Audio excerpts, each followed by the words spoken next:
How to destroy procrastination forever and achieve anything. This audiobook will teach you how to conquer procrastination once and for all by working with your brain, not against it. You'll discover how to decode procrastination's hidden messages, turn delay into momentum, and unlock your full potential with practical strategies that actually stick.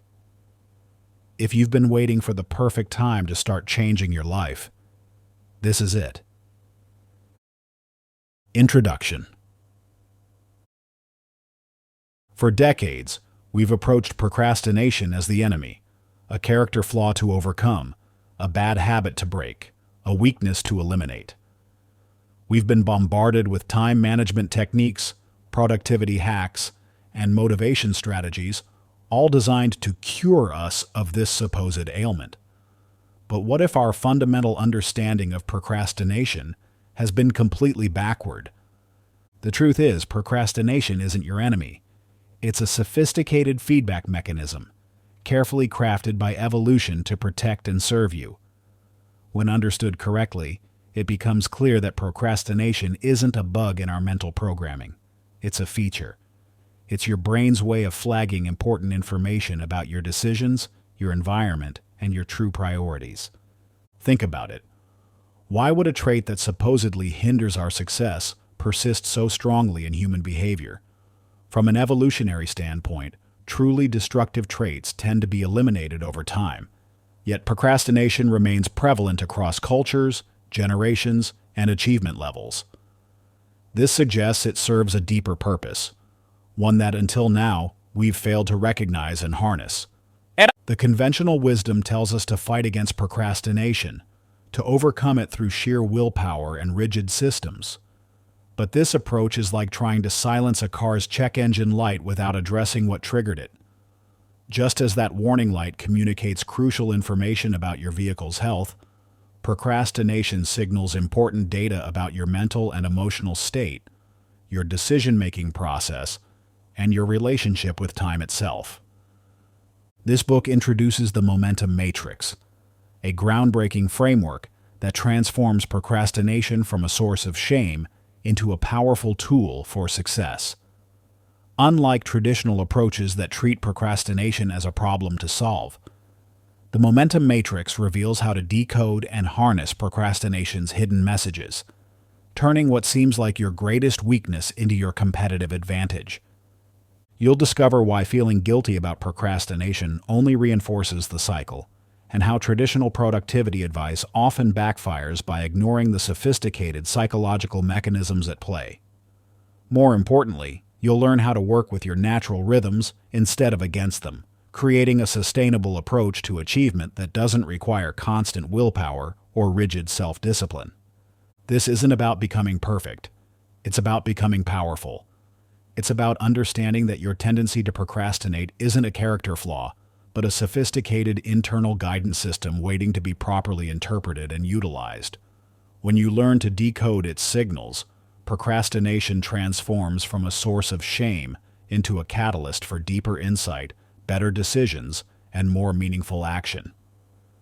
You've already taken the first step by opening this book. Unlike other productivity guides that shame you into action, this journey will transform your relationship with time itself. You're about to discover why what you've previously seen as your greatest weakness might actually be your hidden superpower. The clock is ticking, but for once, time is on your side. Chapter 1. The Intelligence in Action. Paradox. Alex Rivera sat in his dimly lit home office, staring at the lines of code that represented 3 years of his life's work. His AI algorithm for predictive healthcare was revolutionary. Everyone said so. 5 venture capital firms had already expressed serious interest, with 2 making concrete offers. Yet here he was, at 2 a.m., tweaking code that was already working perfectly, finding new reasons not to push forward with the launch. Just one more optimization, he muttered to himself, knowing deep down that this wasn't about perfecting the code anymore. "I don't understand what's wrong with me," Alex confided to his mentor during their weekly video call. "I know the algorithm works. The preliminary results are better than anything else on the market. But every time I get close to finalizing the launch, I find myself diving back into the code, convinced there's something more to improve. His mentor's response surprised him. Have you considered that your procrastination might actually be serving a purpose? This scenario plays out more often than you might think among highly capable individuals. The more intelligent and skilled you are, the more sophisticated your procrastination becomes. You're not just avoiding work.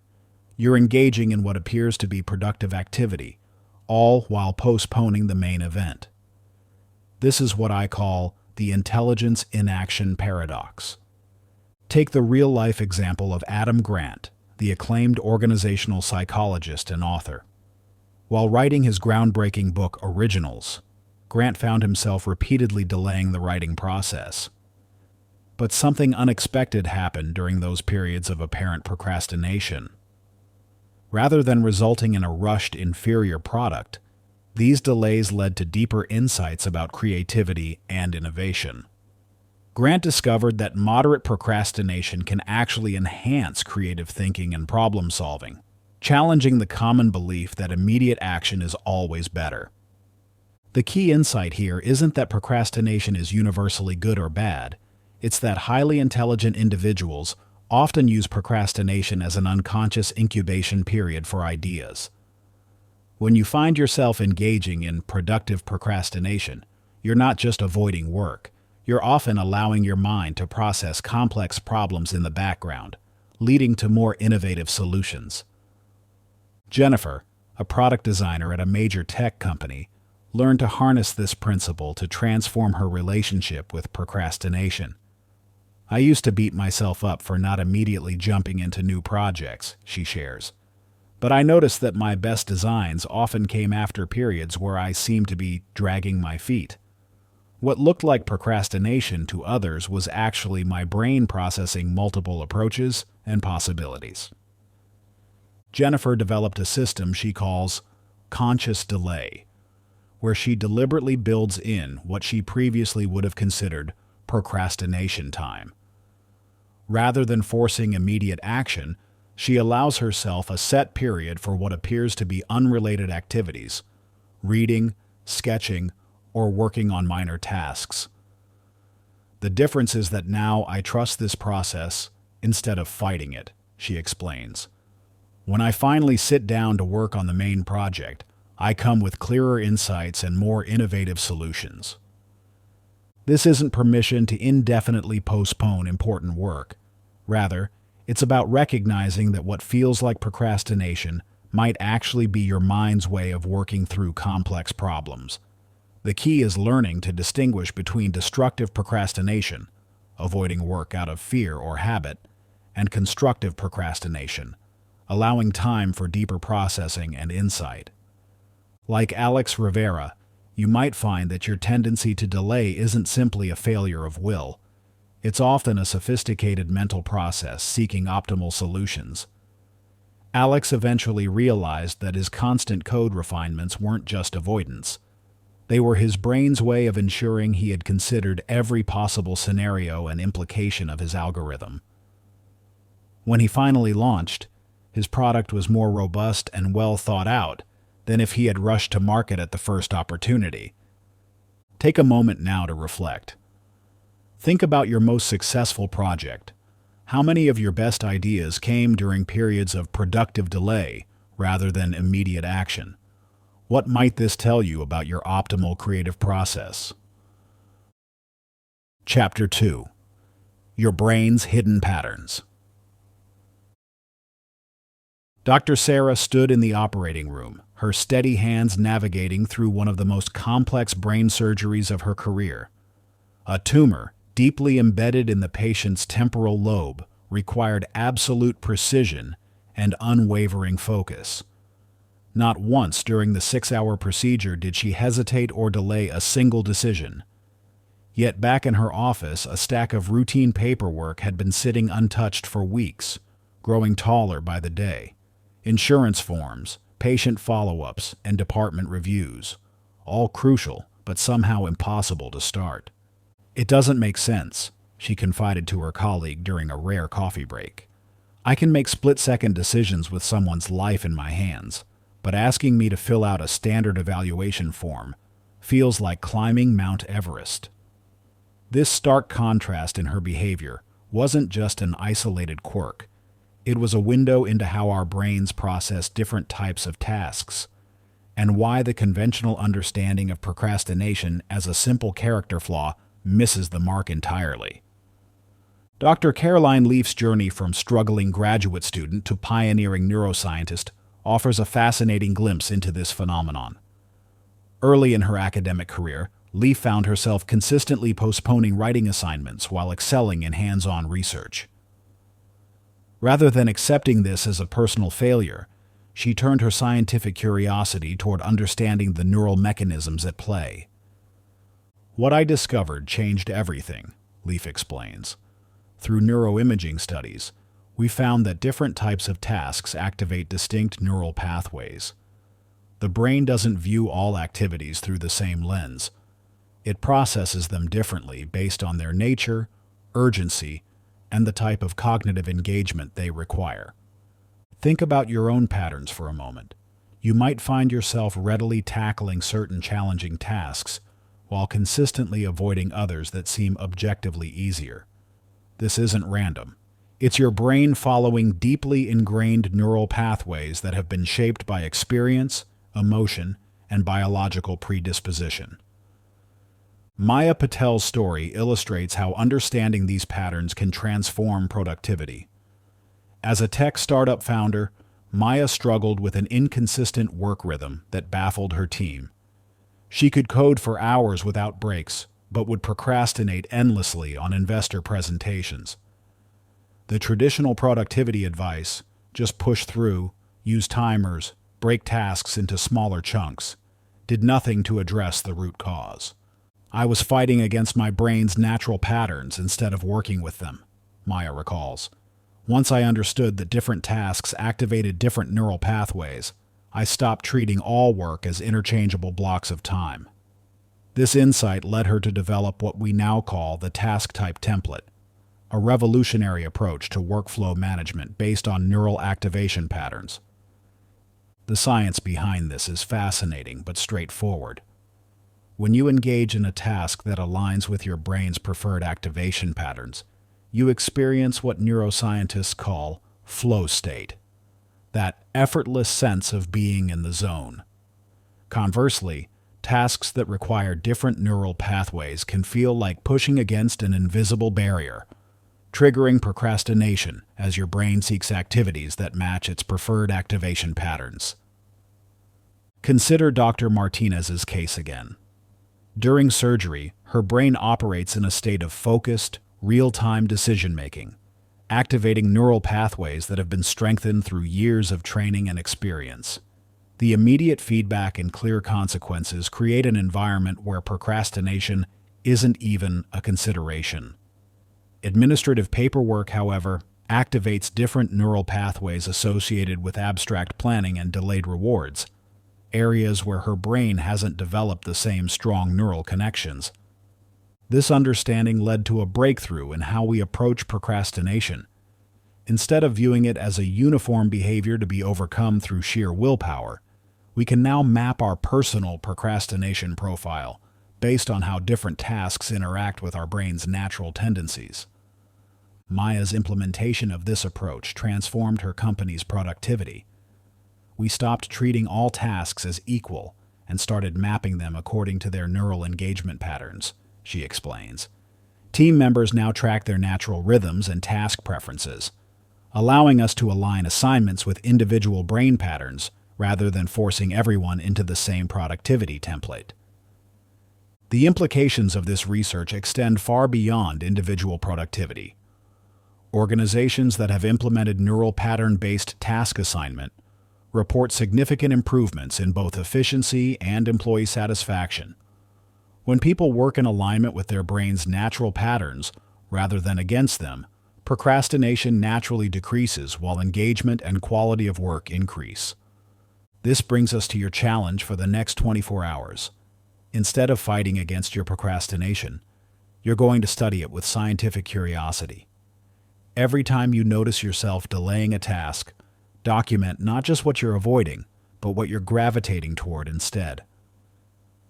What activities feel effortless? When do you find yourself in a flow state? What types of tasks consistently trigger procrastination? Create your personal procrastination profile by noting the specific tasks you're avoiding, the activities you turn to instead, the time of day these patterns occur, your energy levels and emotional state during these moments, any external factors that might influence your behavior. This isn't just another productivity log. It's a neural mapping exercise that will reveal the unique way your brain processes different types of tasks.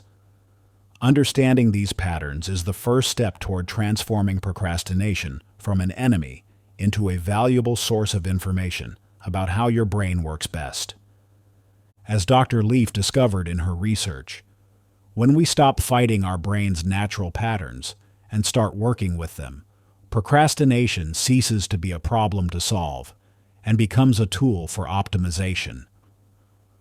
Your procrastination profile will serve as a foundation for the strategies we'll explore in the coming chapters, each building upon this fundamental understanding of your brain's unique processing patterns. Remember, the goal isn't to eliminate procrastination entirely. It's to understand it well enough to harness it. Just as Dr. Martinez eventually developed a system that worked with her brain's patterns rather than against them, you'll learn to align your work with your natural neural rhythms, turning what once felt like a weakness into a source of strength. Chapter 3. The Time Illusion. James Morton sat in his car, staring blankly at his phone as the reality of what just happened began to sink in. The email from the venture capital firm was polite but firm. While we were impressed with your initial presentation, your failure to submit the final documentation by the deadline indicates a lack of readiness for Series A funding. We wish you the best in your future endeavors. 2 years of work, gone. His revolutionary healthcare app, designed to help rural communities access specialist care, would remain just another great idea. The worst part? He'd been absolutely certain he had another week to prepare those documents. The deadline hadn't snuck up on him. He'd simply been operating in a different reality when it came to time. I could have sworn we were still in early March, he whispered to himself, the morning sun casting long shadows across his dashboard. But calendar facts don't lie. It was March 15th, not March 8th, as he'd convinced himself. The deadline had been clearly stated, March 14th at midnight. His team had reminded him repeatedly. Yet somehow, in his mind, next week had felt as real and solid as the steering wheel under his trembling hands. This phenomenon, this dangerous disconnect between our perception of time and its actual passage, isn't unique to James. It's what I call the time illusion, and it's arguably the most insidious form of procrastination, because it doesn't feel like procrastination at all. When you're caught in its grip, you genuinely believe you have more time than you do.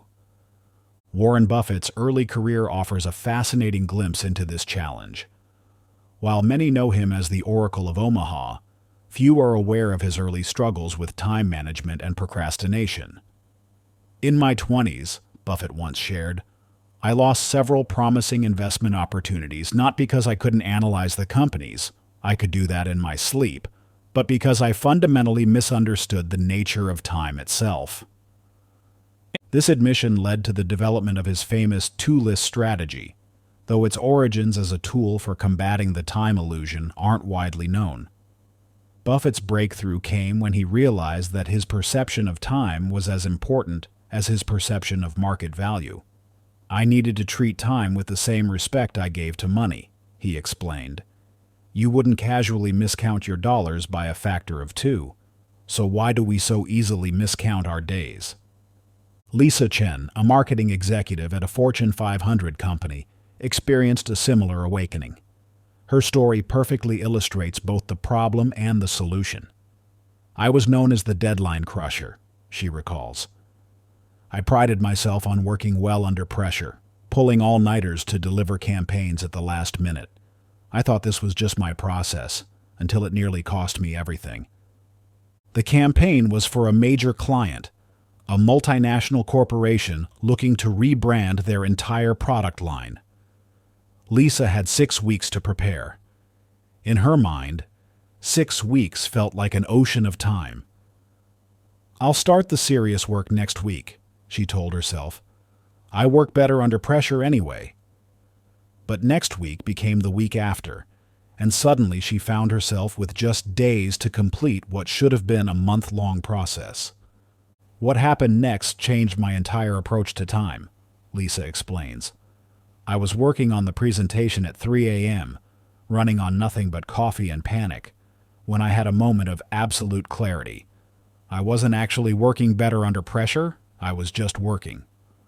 All those times I thought I needed the deadline breathing down my neck, that was just a story I told myself to justify poor time perception.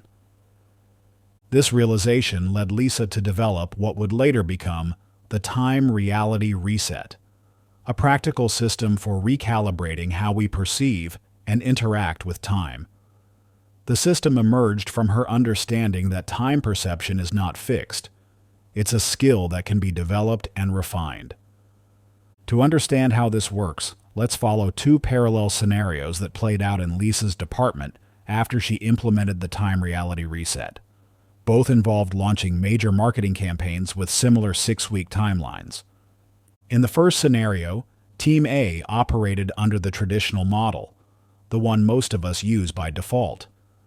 They looked at the 6-week timeline and immediately fell into what psychologists call temporal optimization, the belief that future you will somehow be more capable, more efficient, and have more time than present you. We have plenty of time, became their mantra. Week 1 passed in planning meetings that could have been emails. Week 2 was spent gathering inspiration, which mostly meant browsing competitor websites and discussing abstract concepts. By week 4, they had nothing concrete to show, but still felt like they had enough time.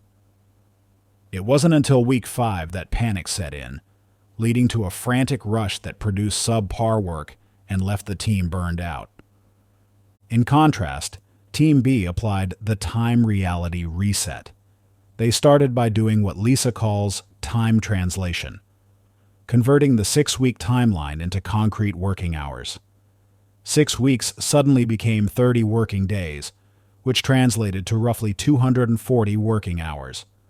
Then they subtracted time for meetings, emails, and other routine tasks, leaving them with about 180 hours for actual campaign work. When you see it in hours instead of weeks, something shifts in your brain, Lisa explains. 6 weeks feels like forever, but 180 hours? That feels real, tangible, limited. Team B then broke down their deliverables into hour estimates, a process that revealed they actually needed closer to 160 hours for quality work. This left them with just 20 hours of buffer, a far cry from the plenty of time illusion that typically plagues 6-week projects. The results? Team A delivered a campaign that met basic requirements, but missed several opportunities for innovation and refinement.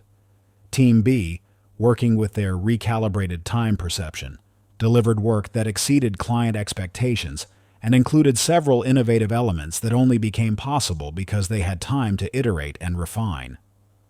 The difference wasn't in the team's capabilities or even their work ethic.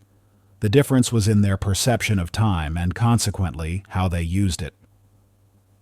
Team B's success stemmed from understanding what I call the time reality principle. Time is neither flexible nor renewable. Unlike money, you can't earn more of it, and unlike resources, you can't stockpile it for future use. This principle formed the foundation of Warren Buffett's approach to time management. Time, he noted, is the only truly limited resource we have. You can always make more money, but you can't make more time. Lisa's time. Reality Reset System builds on this understanding through 3 key phases. recognition, recalibration, and reinforcement. The recognition phase involves acknowledging your current time perception distortions, those moments when you genuinely believe you have more time than you do. Recalibration focuses on translating abstract time periods into concrete units of work, while reinforcement creates systems to maintain this more accurate time perception. But perhaps the most powerful aspect of the time reality reset is its ability to transform anxiety into action. When James Morton, our healthcare app developer, finally got back on his feet, he used this system to launch a successful crowdfunding campaign. Understanding my time illusion triggers changed everything, he reflects. I stopped seeing time as this vague, expansive thing and started treating it like the precious, finite resource it is. Your challenge now is to begin your own time reality reset journey. For the next 3 days, maintain a time perception log. Every time you make a decision about when to start or complete a task, write down your initial time estimate for the task, the actual time it took to complete, the gap between when you planned to start and when you actually started. Any rationalizations or thoughts about time that occurred to you. This isn't just about tracking time. It's about understanding your personal time illusions. Pay special attention to phrases like, "I still have plenty of time," or "I'll start this next week." These are often signals that you're falling into the time illusion trap. Remember, the goal isn't to become perfect at time estimation. Rather, it's to develop a more realistic relationship with time itself. As Warren Buffett discovered, success often comes not from managing time better, but from perceiving it more accurately in the first place. Your time perception log will serve as a foundation for the deeper work we'll do in the coming chapters. By understanding your personal time illusions, you'll be better equipped to implement the advanced strategies we'll explore for turning procrastination into productivity. Chapter 4. The Pain Behind Procrastination. Let me share something that might surprise you. 83% of the workforce admits to procrastinating at least 1 hour daily. But here's what's truly fascinating. Brain imaging studies show that procrastination triggers the same neural pathways as physical pain. This isn't about laziness or poor time management. You're not avoiding work. You're avoiding emotional discomfort. Think about that for a moment. Every time you put off an important task, your brain is essentially trying to protect you from pain. It's a survival mechanism gone awry in our modern world. But understanding this changes everything about how we approach procrastination. I witnessed this revelation firsthand while working with Dr. Brené Brown during her groundbreaking research on shame and vulnerability. Few people know that Brown's insights into procrastination came from an unexpected place, her own struggle while writing her seminal work on shame resilience. "I found myself reorganizing my entire office instead of writing," she confided during one of our conversations. "It wasn't until I applied my own research lens to my behavior that I realized I wasn't avoiding the writing. I was avoiding the vulnerability of putting my ideas out into the world." This discovery led Brown to develop what she initially called her vulnerability inventory, a tool she used to decode her own procrastination patterns. What she found was revolutionary. Behind every procrastinated task lay a fear of emotional exposure, judgment, or failure. The same patterns emerged when she expanded her research to include hundreds of participants. "The irony wasn't lost on me," Brown shared. "Here I was, researching shame and vulnerability, while using procrastination as my own shield against those very emotions." This personal insight transformed into a methodology for building courage that has helped thousands overcome their procrastination barriers. Consider the story of Raj Patel, a technology executive turned public speaker. Despite his expertise, Raj found himself consistently delaying presentation preparation until the last possible moment. "I told myself it was because I worked better under pressure," he explains. "But when I really examined it, I realized I was avoiding the discomfort of confronting my fear of judgment. Using what we now call the fear-to-fuel framework, Raj began approaching his procrastination differently. Instead of beating himself up for delaying, he started treating his procrastination as valuable data. Each instance of delay became a clue about an underlying fear that needed addressing. The transformation was remarkable. I started asking myself what I was really avoiding each time I felt the urge to procrastinate, Raj recalls. Was it fear of criticism? Fear of not meeting expectations? Fear of success and the increased responsibility it might bring? By identifying these core fears, he could address them directly, rather than letting them drive his behavior unconsciously.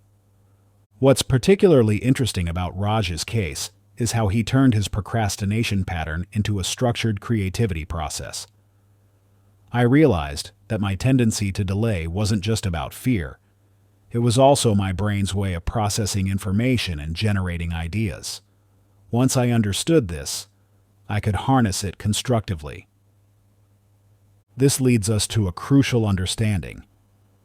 Procrastination isn't your enemy. It's a messenger.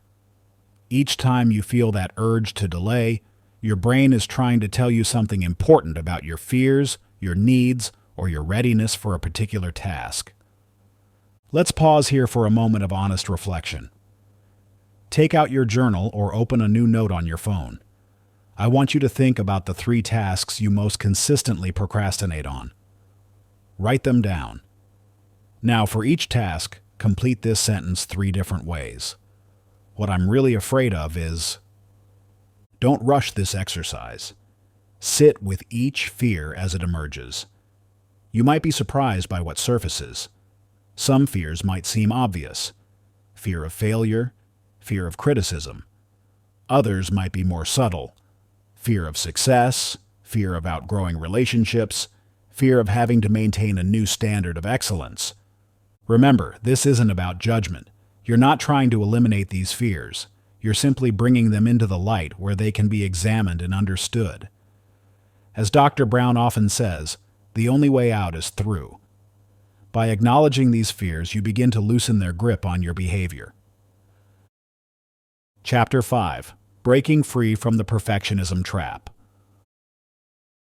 The perfect moment never arrives because perfection itself is an illusion.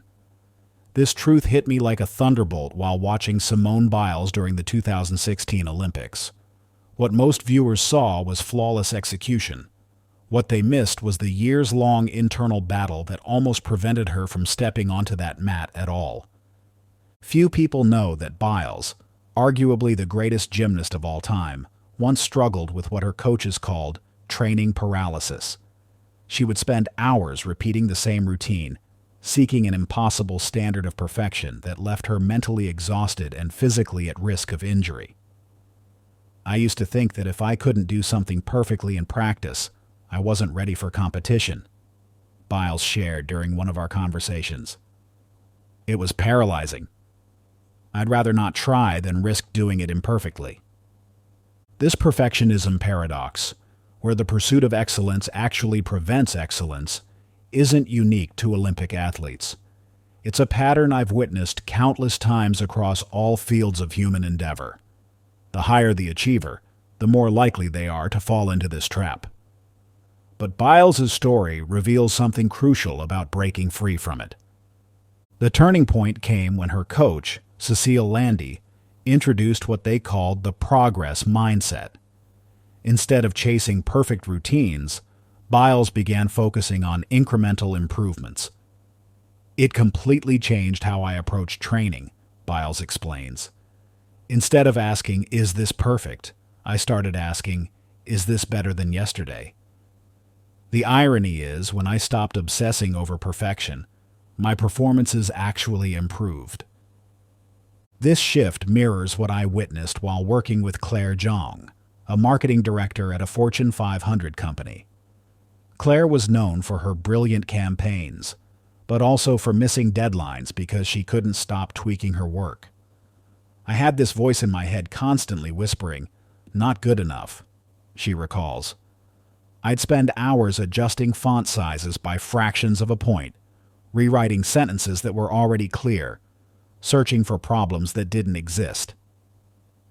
The cost of Claire's perfectionism became clear when she lost a major promotion opportunity.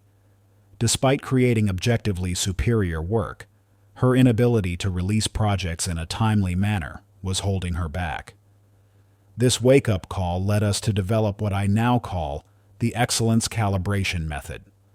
The method began with a simple but powerful question. What would happen if this work was only 80% perfect? Claire started experimenting with intentionally submitting work that wasn't perfect by her standards. The results surprised her. Not only did nobody notice the small imperfections I'd been obsessing over, but the faster turnaround time actually led to better outcomes for the company. Through this process, Claire developed 3 key insights that transformed her relationship with perfectionism. First, she learned to distinguish between essential excellence and unnecessary polishing. I realized that perfect is often the enemy of effective, she says. A good campaign launched on time outperforms a perfect campaign launched too late. Second, she discovered that imperfect action creates more opportunities for real improvement than perfect inaction.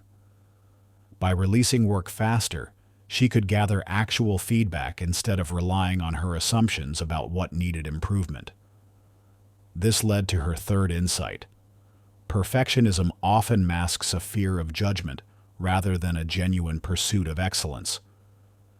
These insights evolved into a practical framework that has helped countless others break free from the perfectionism trap. But here's where theory meets practice. I want you to experience this shift firsthand through what might seem like a counterintuitive challenge. Within the next 24 hours, I want you to intentionally submit a B+ effort on a low-stakes task. This might be a work email, a social media post, or any small project you'd normally spend excessive time perfecting. The key is to consciously release it when it's good enough rather than perfect. Here's the crucial part. Document your feelings before, during, and after this exercise. What anxieties come up? What are you afraid might happen? Most importantly, what actually happens when you release work that's good enough rather than perfect? This isn't about lowering standards. It's about calibrating them appropriately. As Simone Biles discovered, true excellence often emerges not from relentless perfectionism, but from the courage to embrace progress over perfection. Once I gave myself permission to be imperfect, she reflects, I became more perfect than I ever was when trying to be perfect. Remember, the goal isn't to abandon high standards. It's to replace paralyzing perfectionism with purposeful progress. As you take on this challenge, you might find, as Claire did, that what you've been calling perfectionism is actually fear in disguise. And once you name that fear, you can begin to master it. Chapter 6. Breaking Free from Digital Chains. You're probably reading this on a device right now, the same device that interrupted your focus 12 times in the last hour. Here's a startling truth. The average person touches their phone 2,617 times per day, with each interruption requiring 23 minutes to regain deep focus. If you're doing the math, yes, that means most of us spend more time recovering from distractions than actually working. But this isn't another lecture about digital detox or the evils of technology. Instead, I want to share a conversation I had with Kevin Systrom, the founder of Instagram, that completely changed my perspective on digital distraction. What he revealed wasn't just surprising. It was revolutionary. When we designed Instagram, Systrom told me during a rare candid moment, we understood the addictive nature of what we were creating. What few people know is that I struggled with my own relationship with technology while building one of the world's most engaging platforms. He went on to describe how this internal conflict led him to develop a counterintuitive approach to managing digital distraction. Systrom's personal strategy wasn't about eliminating technology. It was about rewiring his relationship with it. I realized that treating technology as the enemy was like blaming the ocean for drowning, he explained. The key isn't to avoid water entirely, it's to learn how to swim. This insight brings us to Rebecca Chen's story, a novelist whose first book almost never made it to print because of her social media addiction. I'd open Instagram to research character descriptions and emerge 3 hours later, having done nothing but scroll through cooking videos, she admitted. Her breakthrough came not from deleting her apps, but from implementing what I now call the digital reset protocol. The protocol began with a simple observation. Chen noticed that her most productive writing hours coincidentally aligned with times when her phone was charging in another room. It wasn't that I had more willpower during those times, she explains. I had simply created an environment where distraction required more effort than focus. Building on this insight, Chen developed a systematic approach to transforming her digital environment. Instead of fighting against her technology-driven habits, she redesigned them. She started by creating what she calls focus anchors, physical locations in her home designated for specific types of work. Her desk became a strict no-phone zone, while her comfortable reading chair became her designated social media spot. This spatial separation had an unexpected psychological effect. When I sat at my desk, my brain automatically shifted into writing mode, she explains. The mere act of changing locations helped me switch between different mental states without requiring constant willpower.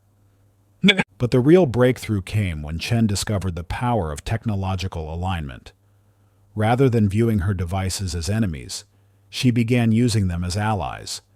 She installed website blockers that activated automatically when she opened her writing software.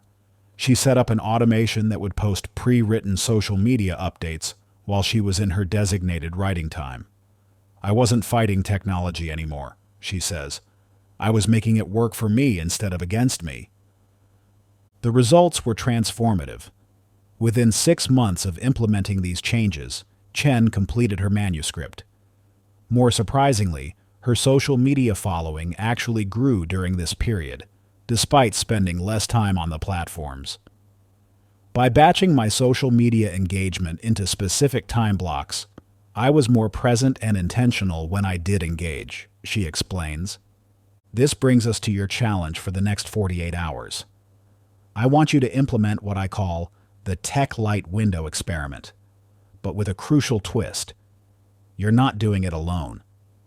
Find an accountability buddy, someone who shares your desire to reclaim their focus. Together, you'll each designate a 3-hour window during which you'll practice modified technology use. Notice I said tech light, not tech-free. This is intentional. The goal isn't to completely disconnect, but to reshape your relationship with technology. During your chosen window, you'll keep your devices nearby but modify how you use them. Set them to silent mode, turn off notifications except from your accountability buddy, and use them only for essential tasks. What makes this challenge different is the partnership element. You and your buddy will check in briefly at the beginning and end of your windows, sharing one specific goal for the session, and later, one key insight from the experience. This social component serves 2 purposes. It provides accountability and transforms what could feel like deprivation into a shared journey of discovery. The key to this challenge's success lies in its moderation. We're not asking you to become a digital hermit. We're inviting you to experience what controlled, intentional technology use feels like. As Systrom noted, the most sustainable changes don't come from radical restrictions, but from thoughtful redesign of our daily habits. Chapter 7. The Energy Time Matrix. David Goggins, known for completing over 60 ultra-endurance events and breaking multiple fitness records, sat across from me with an unexpected confession. Everyone thinks I conquered procrastination through pure mental toughness, he said, shaking his head.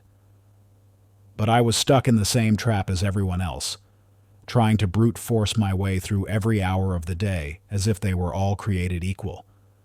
I thought being tough meant powering through. I was dead wrong. It's about understanding your energy patterns.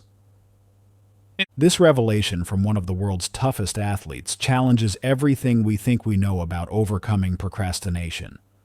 Goggins described his early training days, where he would berate himself for not maintaining the same intensity at 3 p.m. that he had at 5 a.m. I was fighting against my own biology, he explained. It wasn't until I started paying attention to my natural rhythms that everything changed. His experience aligns perfectly with groundbreaking research from Stanford's Behavior Design Lab, where scientists have identified 4 distinct daily power zones that dramatically influence our tendency to procrastinate. These aren't just arbitrary time blocks. They're biologically determined windows of opportunity where our energy, focus, and willpower naturally peak and valley throughout the day. Dr. Sarah Martinez, the lead researcher, explains it this way. Imagine trying to sail against the wind versus working with it. When you fight your natural energy patterns, you're burning massive amounts of willpower just to make minimal progress. But when you align your most challenging tasks with your body's natural high-energy periods, procrastination often dissolves on its own. This brings us to Maria Rodriguez, a tech executive who was working 14-hour days but feeling like she was constantly falling behind. I was doing everything the productivity books said, she told me. Wake up at 5 a.m., tackle the hardest tasks first, power through the afternoon slump with coffee, but I was still procrastinating on crucial projects and beating myself up about it. Everything changed when Maria discovered what I now call the energy mapping protocol. Instead of forcing herself to conform to traditional productivity advice, she began tracking her natural energy patterns throughout the day. What she discovered surprised her. I wasn't actually a morning person at all, she admits. My real peak hours were between 10 a.m. and 2 p.m., and then again from 4 p.m. to 7 p.m. Once I reorganized my schedule around these windows, everything shifted. Tasks I'd been procrastinating on for weeks suddenly felt manageable, because I was tackling them when my energy naturally supported that kind of work. Maria's transformation wasn't just about rearranging her schedule. It was about fundamentally changing how she viewed productivity and procrastination. She started treating her energy as a finite resource to be strategically invested rather than an infinite supply to be pushed beyond its limits. I used to schedule back-to-back meetings all morning because that's what executives are supposed to do, she explains. But I discovered that my creative peak hits around 11 a.m. Now I block that time for strategic planning and complex problem solving. My team gets more value from me in that focused 2-hour block than they used to get in an entire day of scattered attention. The results were stunning. Within 3 months of implementing her energy-aligned schedule, Maria's team's productivity metrics tripled. More importantly, her tendency to procrastinate on high-stakes projects virtually disappeared. It wasn't that I became a different person, she emphasizes. I just stopped fighting against my natural rhythms and started working with them instead. This brings us to your challenge for the next 24 hours. You're going to create what I call an energy map. But we're going to do it differently than you might expect. Instead of following some predetermined template, you'll be tracking your natural energy patterns every 2 hours using a simple 1 to 5 scale.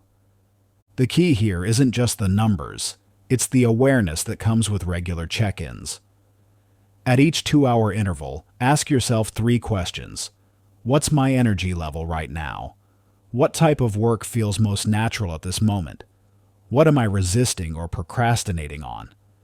What makes this approach powerful is that it reveals not just when your energy peaks and valleys occur, but also what types of tasks naturally align with different energy states. You might discover, as Maria did, that your supposed procrastination isn't laziness at all.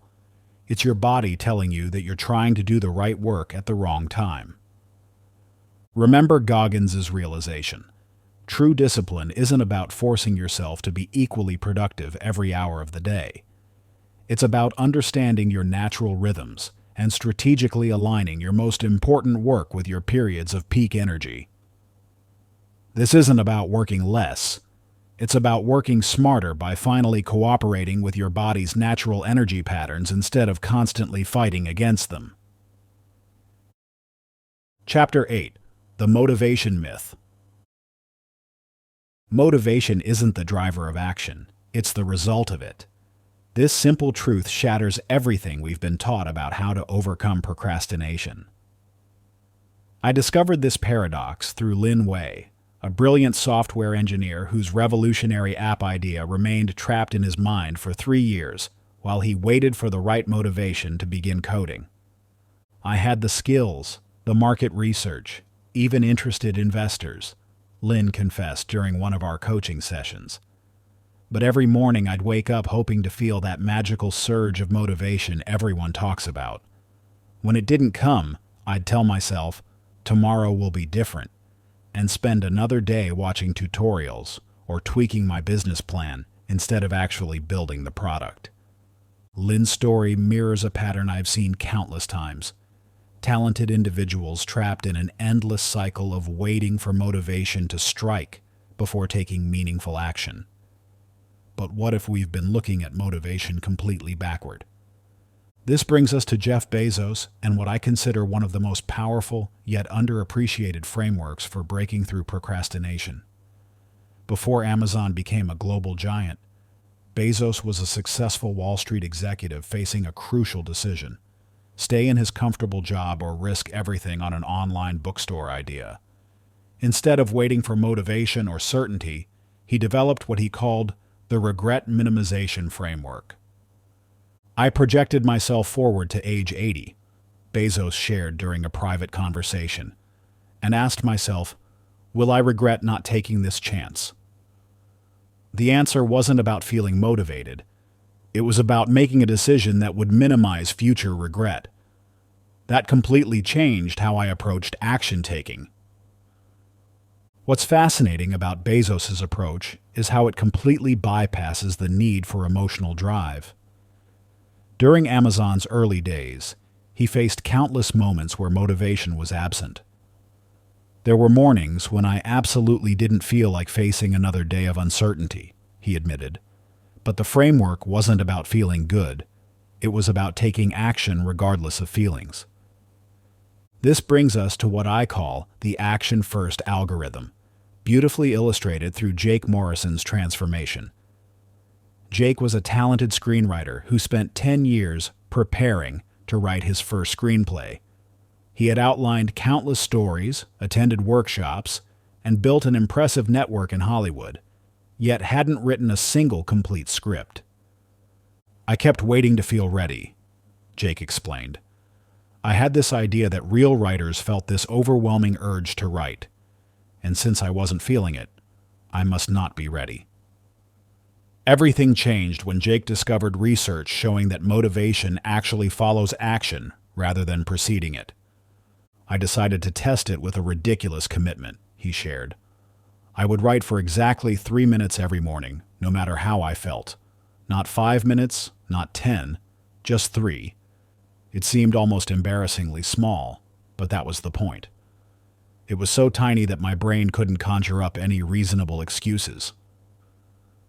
The results were transformative, but not in the way Jake expected. The first few days, I still felt zero motivation. I wrote garbage for exactly 3 minutes and stopped. But around day 5, something strange happened.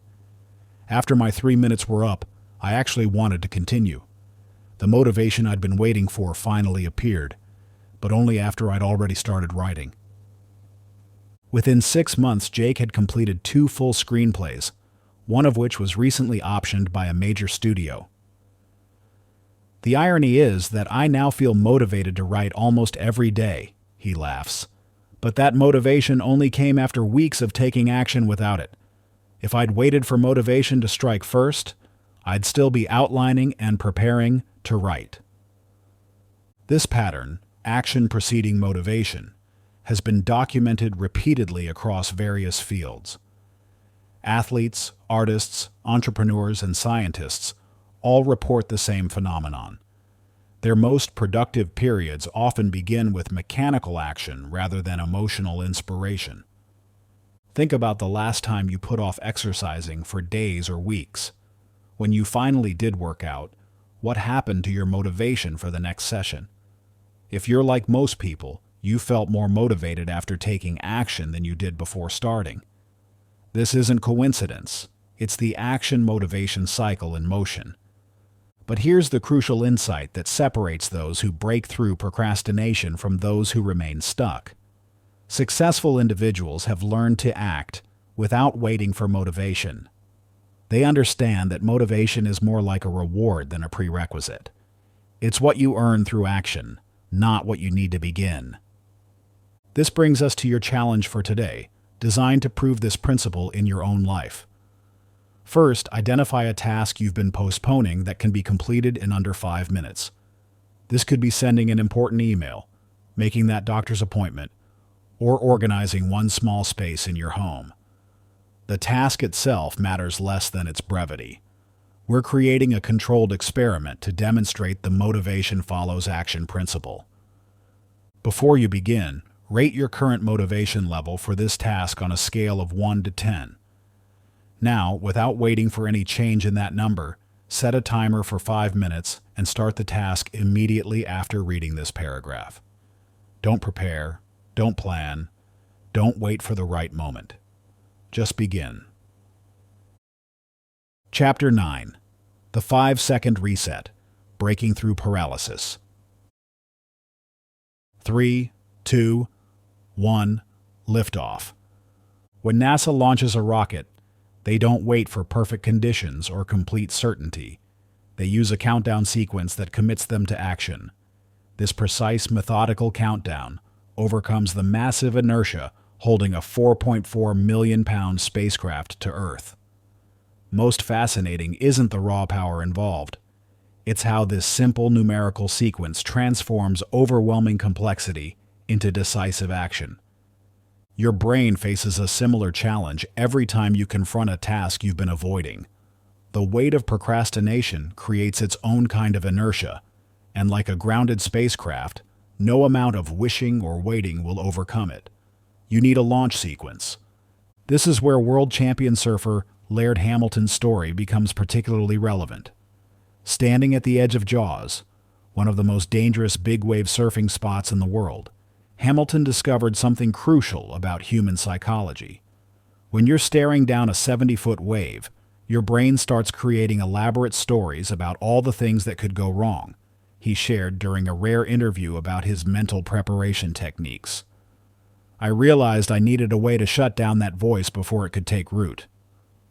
Hamilton developed what he initially called his wave drop protocol, a simple 5-second countdown that gave him just enough time to check his position, but not enough time to overthink. This same technique later became instrumental when he launched Laird Superfood, now a multi-million-dollar company. Starting a business is a lot like facing a giant wave, he explained. Your mind wants to calculate every possible outcome, but at some point, you have to stop thinking and start moving. The neuroscience behind this approach is fascinating. When faced with any challenging task, your brain's amygdala, the threat detection center, becomes activated. This triggers what neuroscientists call the behavioral inhibition system, BIS, essentially your brain's brake pedal. While this system served our ancestors well when facing physical dangers, it can become overactive in modern life, treating everyday challenges like email responses or important phone calls as threats to be avoided. A brief countdown sequence works by giving the rational prefrontal cortex just enough time to verify basic safety while preventing the amygdala from spinning up its elaborate worry scenarios. It's like slipping through a closing door before your brain's security system can fully activate its alarms. This brings us to Michelle Liu, a senior investment banker who nearly lost her career to analysis paralysis. "I was known for my thorough analysis," she recalled. "But that strength became my biggest weakness. I would spend hours perfecting reports that needed minutes of revision, missing crucial trading opportunities because I was trying to achieve absolute certainty." Michelle's turning point came during a high-stakes merger deal when her tendency to overthink nearly cost her firm a billion-dollar client. I had all the data showing the deal was solid, but I kept finding new angles to analyze. My managing director finally pulled me aside and said something I'll never forget. "Michelle, you're not looking for information anymore. You're looking for permission to act." This insight led Michelle to develop what would later become the 5-second reset, a modified version of Hamilton's protocol specifically designed for knowledge workers facing decision paralysis. I realized I needed a system that was simple enough to use under pressure, but structured enough to feel legitimate to my analytical mind. The beauty of the 5-second reset lies in its simplicity. When you feel yourself starting to overthink or delay, you immediately begin counting backward. 5, 4, 3, 2, 1. But unlike other countdown techniques, each number serves a specific purpose in the sequence. At 5, you acknowledge the task or decision facing you. This isn't about analyzing. It's simply naming what needs to be done. Michelle would state, "This report needs to be submitted." At 4, you verify that you have the basic resources needed. Not perfect resources, just sufficient ones. I have the core data and know the key points. At 3, you identify the smallest possible first action. Not the whole project, just the entry point. I will open the document and write the first sentence. At 2, you remind yourself that discomfort is normal and expected. This prevents you from misinterpreting normal anxiety as a warning sign. At 1, you move physically. Any small movement that commits you to action. Standing up, opening the laptop, picking up the phone. The key insight Michelle discovered was that the sequence needed to be fast enough to prevent the brain from generating new concerns, but structured enough to feel responsible rather than reckless. "It's not about suppressing analytical thinking," she explained. "It's about putting it in its proper place, after you've started moving." The results were transformative. Within 6 months of implementing this system, Michelle's productivity doubled, and she was promoted to managing director, the youngest in her firm's history. "The irony is that I actually make better decisions now," she noted. "Starting quickly gives me more time to adjust course if needed, rather than trying to predict every possibility up front." But the 5-second reset isn't just for high-stakes business decisions. Sarah Chen, a graphic designer, used it to break through creative blocks. "I used to stare at blank screens for hours, waiting for inspiration.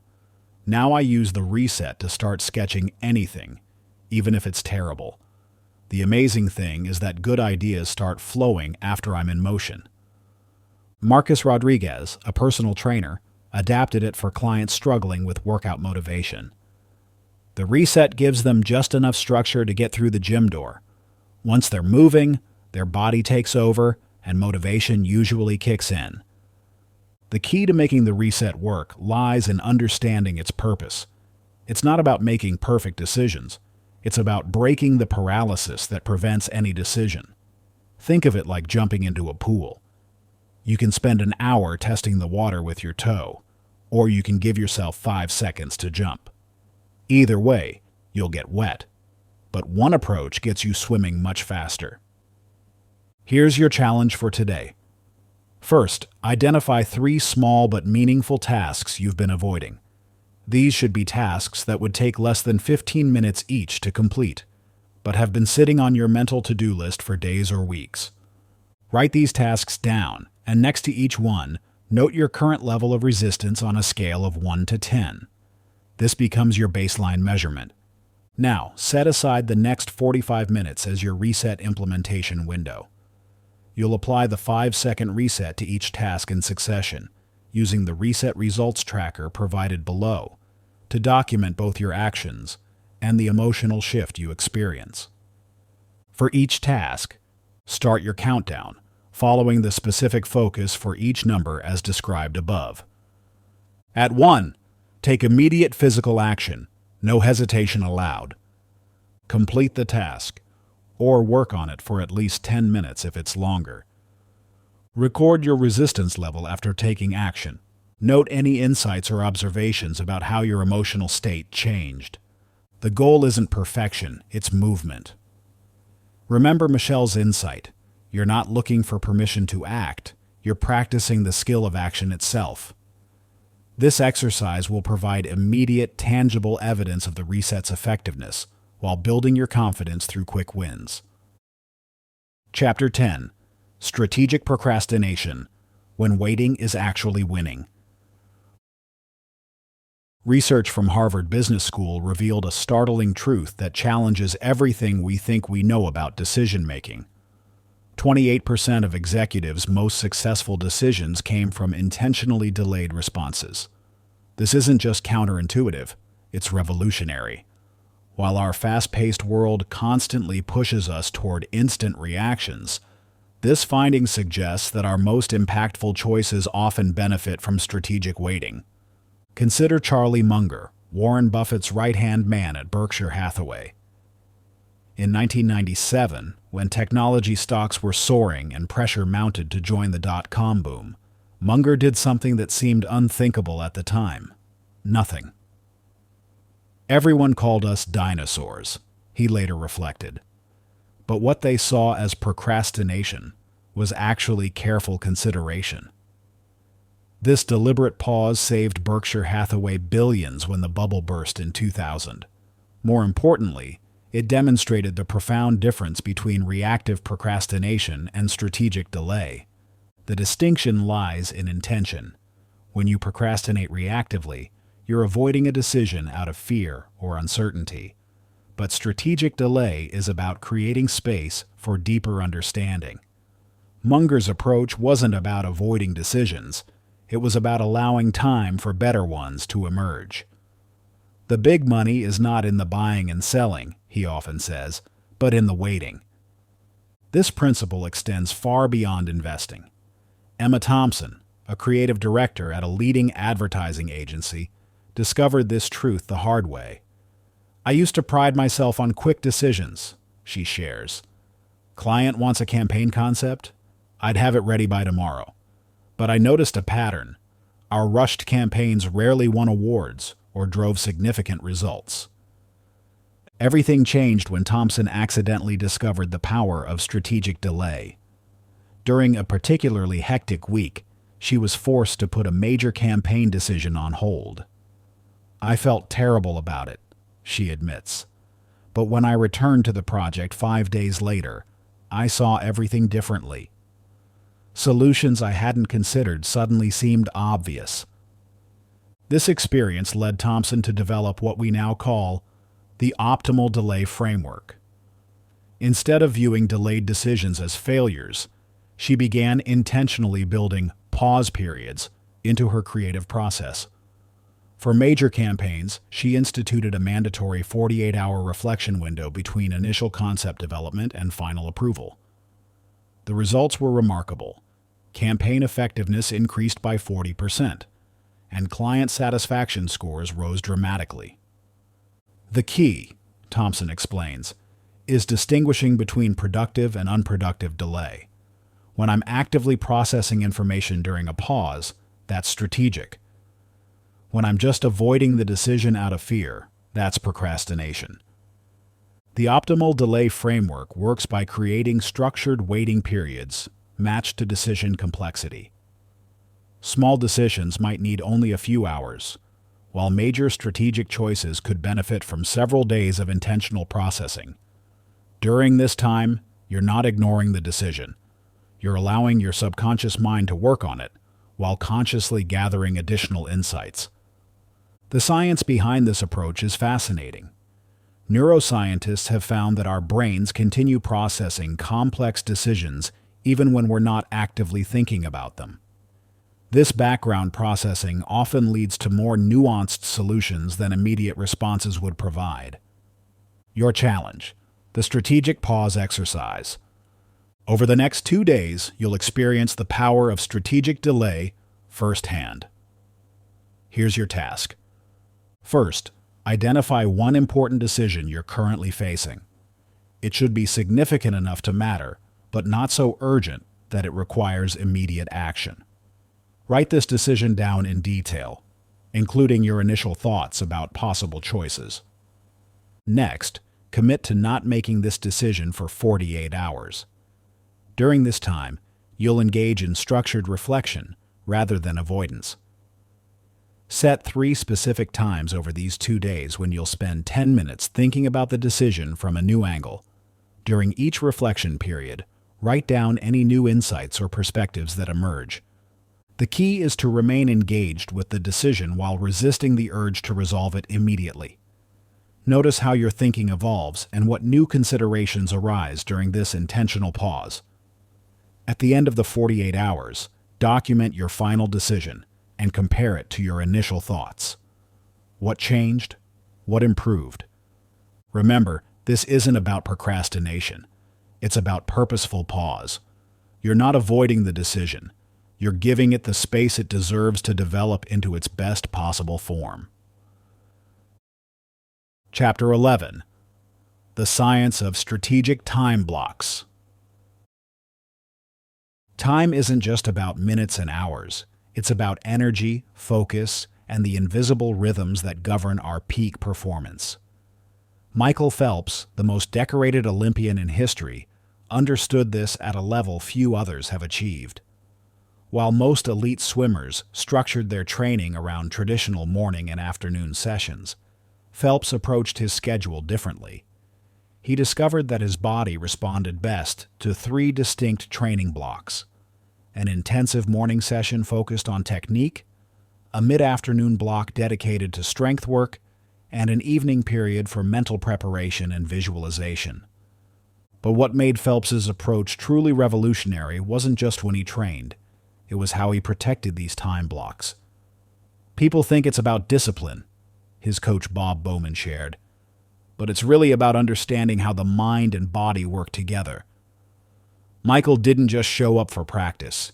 He created environments where excellence was the only possible outcome. This insight becomes even more powerful when we consider the groundbreaking research of Cal Newport, who spent years studying how knowledge workers achieve extraordinary results. His findings revealed something surprising. The quality of our focus matters far more than the quantity of our time. Newport discovered a phenomenon he termed attention residue, the mental hangover that occurs when we switch between tasks.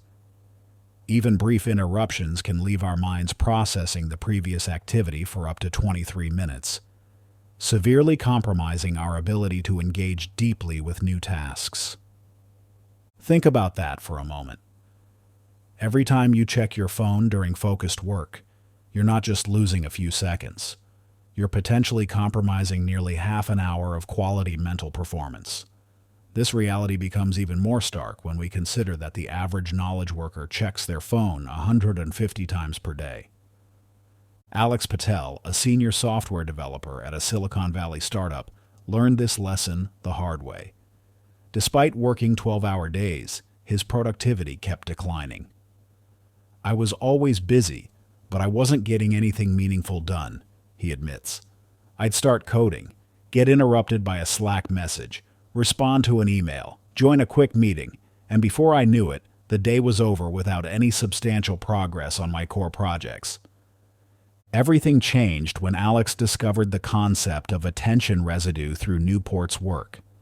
He realized that his scattered approach wasn't just inefficient, it was actively preventing him from reaching the state of deep focus where his best work happened. This led him to develop what we now call the flow state formula, a systematic approach to structuring time based on our natural cognitive rhythms. The formula begins with understanding your personal energy patterns. Alex spent a week tracking his mental clarity and focus levels every hour, noting when he felt most alert and creative. He discovered that his peak cognitive hours were between 7 a.m. and 11 a.m., followed by another strong period from 4 p.m. to 6 p.m. This insight became the foundation for restructuring his entire workday. Instead of trying to maintain constant productivity, Alex began protecting these peak hours with almost military precision. He established what he calls fortress blocks, 90-minute periods of completely uninterrupted focus. During these times, all notifications were turned off, his office door was closed, and colleagues knew not to disturb him unless there was a genuine emergency. The results were transformative. Within 2 weeks, Alex's code output doubled, while his working hours actually decreased. The key was understanding that not all hours are created equal, he explains. 90 minutes of truly focused work during my peak hours accomplished more than 6 hours of scattered attention ever could. But the flow state formula isn't just about blocking out time, it's about optimizing what happens within those blocks. Alex developed a specific protocol for entering and maintaining deep focus states. The first 5 minutes of each fortress block are dedicated to mental preparation. This involves a brief meditation to clear residual thoughts from previous activities and setting a clear, specific intention for the work period. The next 80 minutes are for uninterrupted deep work, with the final 5 minutes reserved for documenting progress and planning the next session. This structured approach helps prevent what psychologists call decision fatigue, the mental drain that comes from constantly deciding what to do next.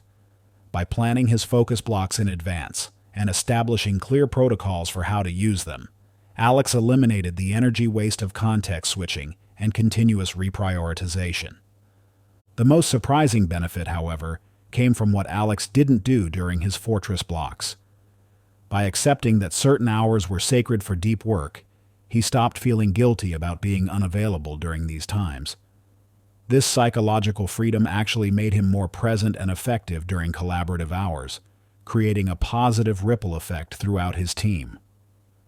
Sarah Martinez, a product manager who worked closely with Alex, noticed the difference.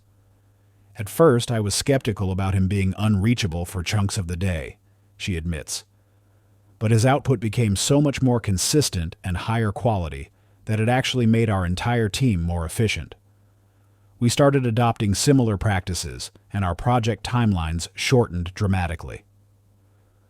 The flow state formula has since been adopted by numerous high-performance teams, each adapting it to their unique circumstances while maintaining its core principles.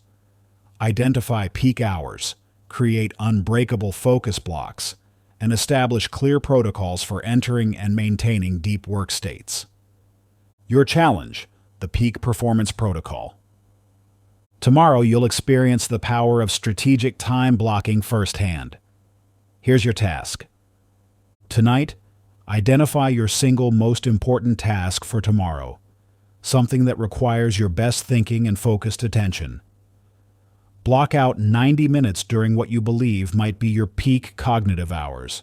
If you're not sure, early morning often works best for most people. During this time block, you'll follow Alex's proven protocol: 5 minutes of preparation, 80 minutes of uninterrupted deep work, and 5 minutes of reflection and documentation.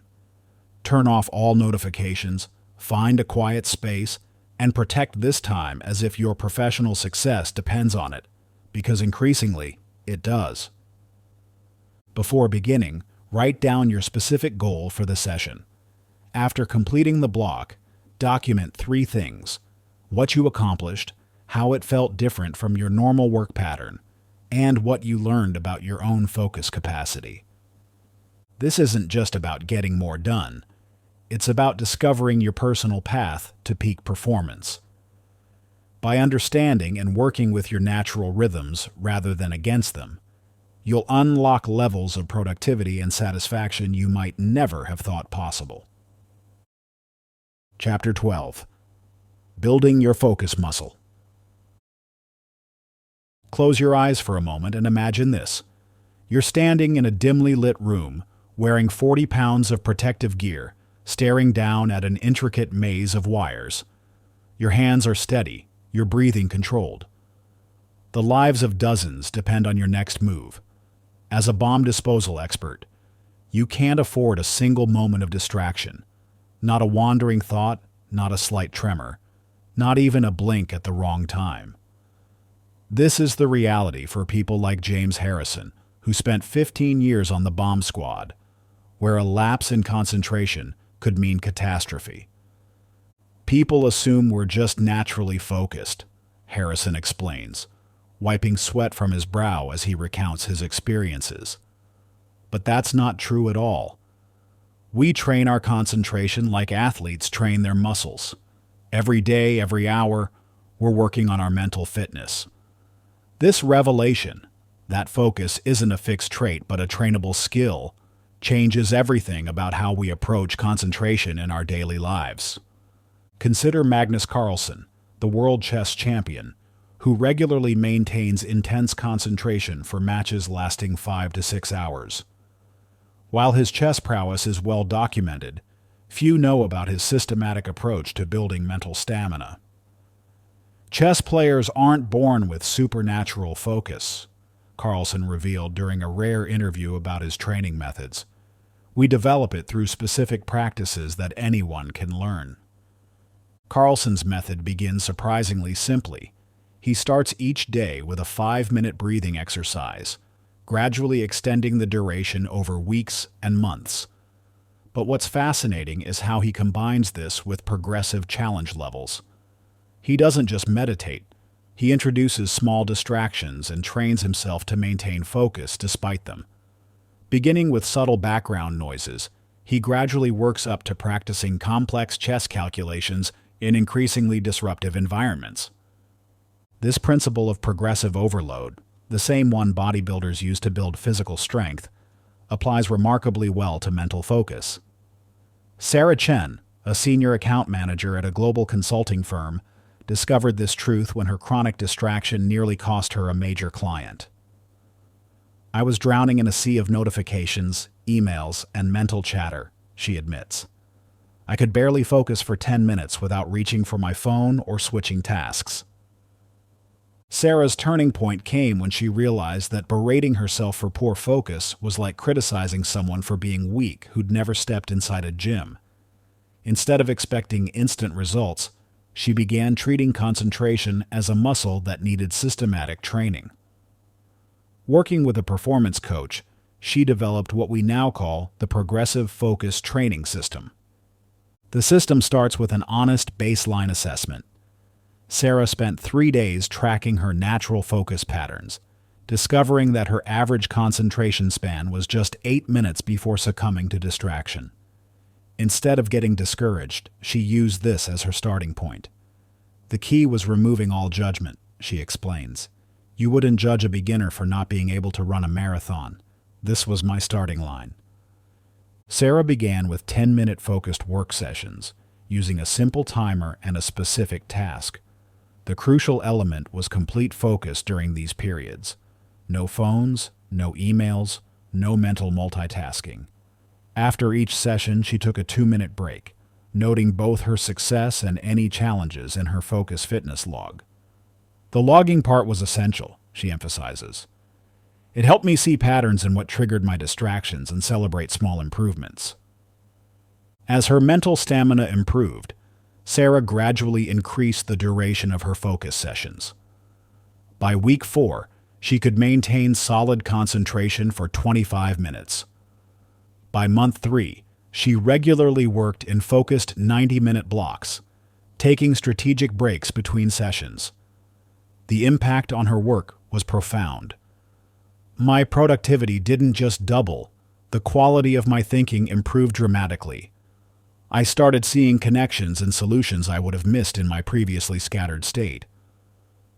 But the most interesting aspect of Sarah's transformation wasn't just the improvement in duration.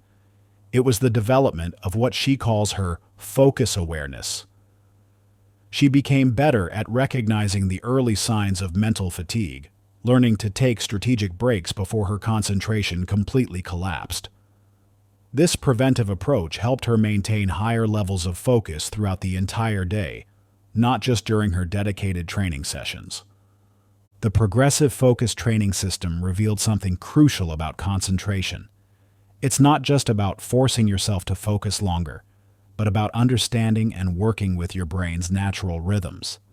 Sarah discovered that her focus was naturally sharper in the morning, so she scheduled her most demanding tasks during these peak hours. She also learned to recognize different types of focus: deep analytical focus for complex problems, lighter focus for routine tasks, and creative focus for brainstorming sessions. This nuanced understanding of concentration led to another breakthrough: the importance of recovery periods. Just as athletes need rest days to build physical strength, Sarah found that her focus improved more quickly when she incorporated deliberate mental recovery periods into her schedule. These weren't just breaks to check social media. They were structured downtime activities that allowed her brain to truly rest and rebuild its focusing capacity. The system's success attracted attention from Sarah's colleagues, leading to its implementation across her entire department. The results were remarkable. Team productivity increased by 40%, while reported stress levels decreased by 25%. What's fascinating, notes her director, is how the improved focus created a ripple effect. Better concentration led to better decision-making, which led to more efficient processes, which gave people more time to focus. It was a virtuous cycle. Now it's your turn to begin this transformative journey. The Focus Ladder Challenge provides a structured way to build your concentration stamina systematically and sustainably. Starting tomorrow, you'll commit to just 10 minutes of completely focused work. This might seem easy, but remember, we're talking about absolute focus, with no distractions whatsoever. Choose a specific task for your focus session, something meaningful but not overwhelming. Find a quiet space, set a timer for 10 minutes, and commit to working on only that task until the timer sounds. Keep your focus fitness log nearby to record your experience immediately afterward. Each day for the next week, you'll add 5 minutes to your focus session. By day 7, you'll be working in 30-minute focused blocks. The key is consistency and self-compassion. Treat this like physical training, celebrating small improvements while accepting that some days will be harder than others. In your focus fitness log, record not just your success in maintaining focus, but also the time of day and your energy level. Any distractions that arose and how you handled them. How you felt before, during, and after the session. Any patterns or insights you notice about your concentration. This detailed tracking serves two purposes. It helps you identify your optimal focusing conditions and provides concrete evidence of your progress. Remember Sarah's words, "The log entries from my early days are my most precious resource. When I face challenging periods now, they remind me how far I've come and prove that improvement is always possible." As you begin this challenge, remember that you're not just working on focus. You're developing a fundamental life skill that will enhance every aspect of your personal and professional life. Like the bomb disposal expert's steady hands or the chess champion's unwavering attention, your capacity for concentration can be developed through consistent, progressive training. Your journey to improve focus starts with these 10 minutes tomorrow. Are you ready to take the first step?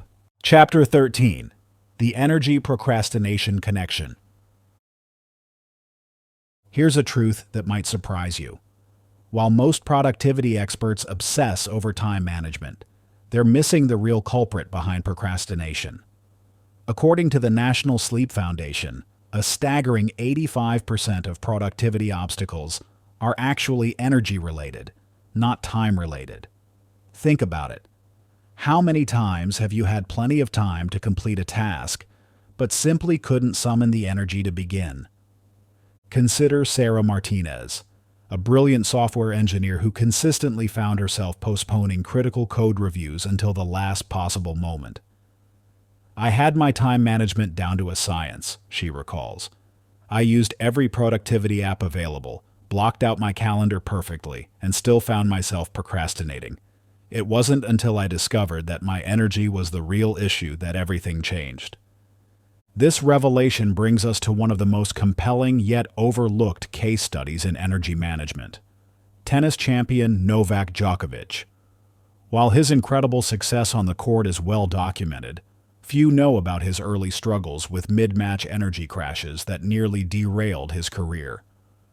"I would start matches strong," Djokovic shared during an intimate interview about his pre-championship days. "But by the third set, it wasn't just physical fatigue. My decision-making would become clouded, my focus would scatter, and I'd find myself procrastinating between points, trying to buy time I didn't really need." Djokovic's journey to solving this energy crisis led him to a groundbreaking discovery: the inextricable link between physical energy and mental focus. Working with a team of performance experts, he developed a comprehensive approach to energy management that went far beyond traditional athletic training. His solution wasn't about pushing harder, it was about understanding and optimizing his energy patterns. This brings us to Michael Chang, a corporate lawyer whose story perfectly illustrates how these principles apply to everyday professional life. Chang was known in his firm for being brilliant but unreliable, the kind of lawyer who would procrastinate for days and then pull miraculous all-nighters to meet deadlines.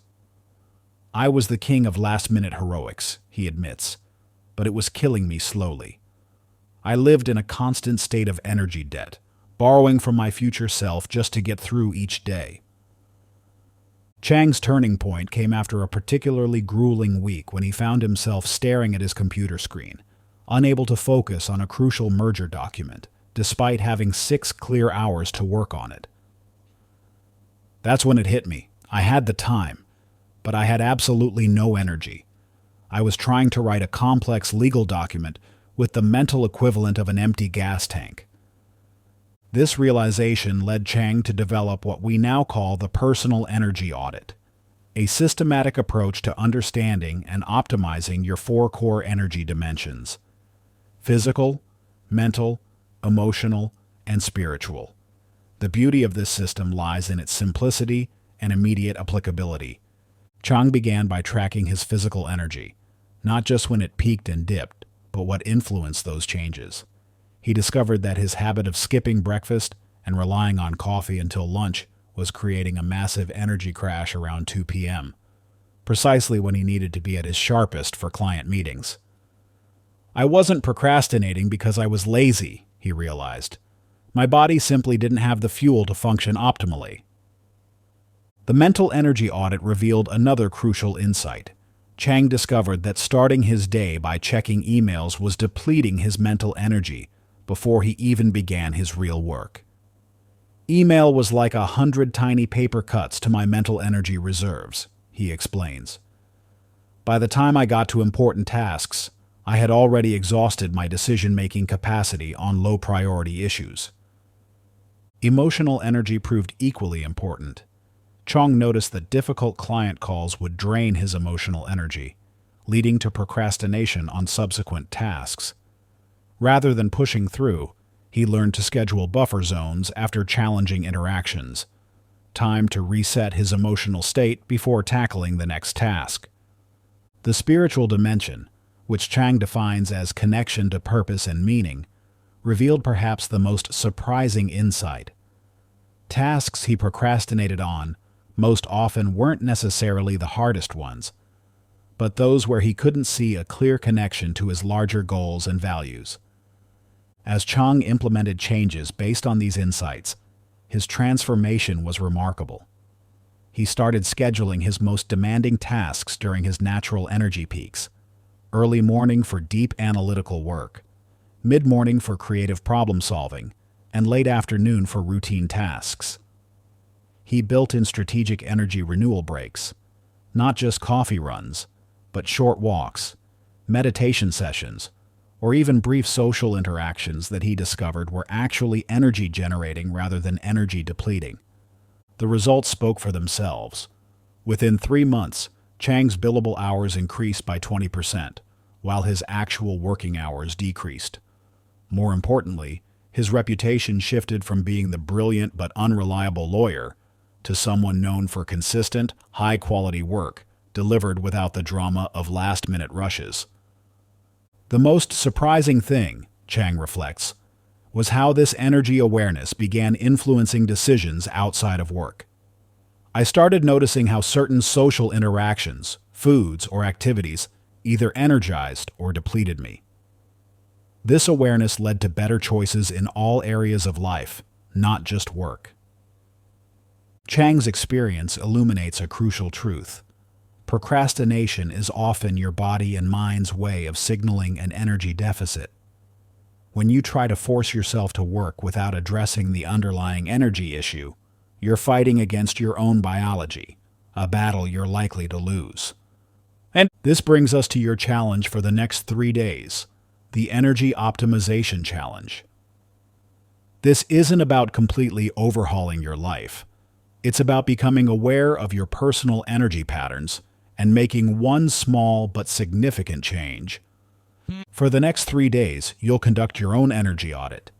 Using the simple tracking method Chang developed, you'll note your energy levels across all 4 dimensions: physical, mental, emotional, and spiritual, at different times throughout the day. Pay special attention to what fills and drains your energy tanks. The key is to be specific and honest in your observations. Don't just note that you feel tired after lunch. Document what you ate, when you ate it, and how it affected your energy over the next few hours. Notice which tasks energize you and which deplete you. Look for patterns in your emotional energy. Do certain types of interactions or activities consistently boost or drain your emotional reserves? After 3 days of tracking, you'll identify your 3 biggest energy drains. These might surprise you. They're often not what we initially assume them to be. Then, choose just one of these drains to address with a specific, manageable change in the next 24 hours. Remember, this isn't about massive lifestyle overhauls. If you discover that checking email first thing in the morning depletes your mental energy, your change might be as simple as waiting until 10 a.m. to open your inbox. If you notice a consistent energy crash after lunch, your adjustment might be adding a protein-rich snack at 11 a.m.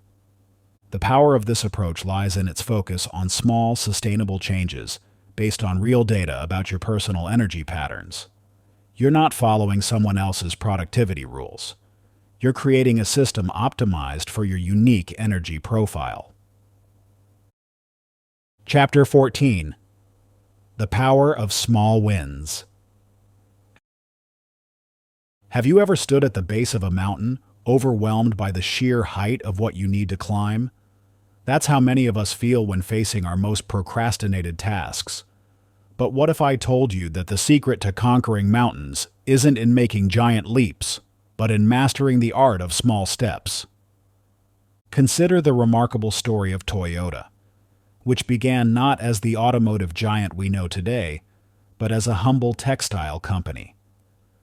In 1926, Sakichi Toyoda wasn't thinking about revolutionizing the global automotive industry.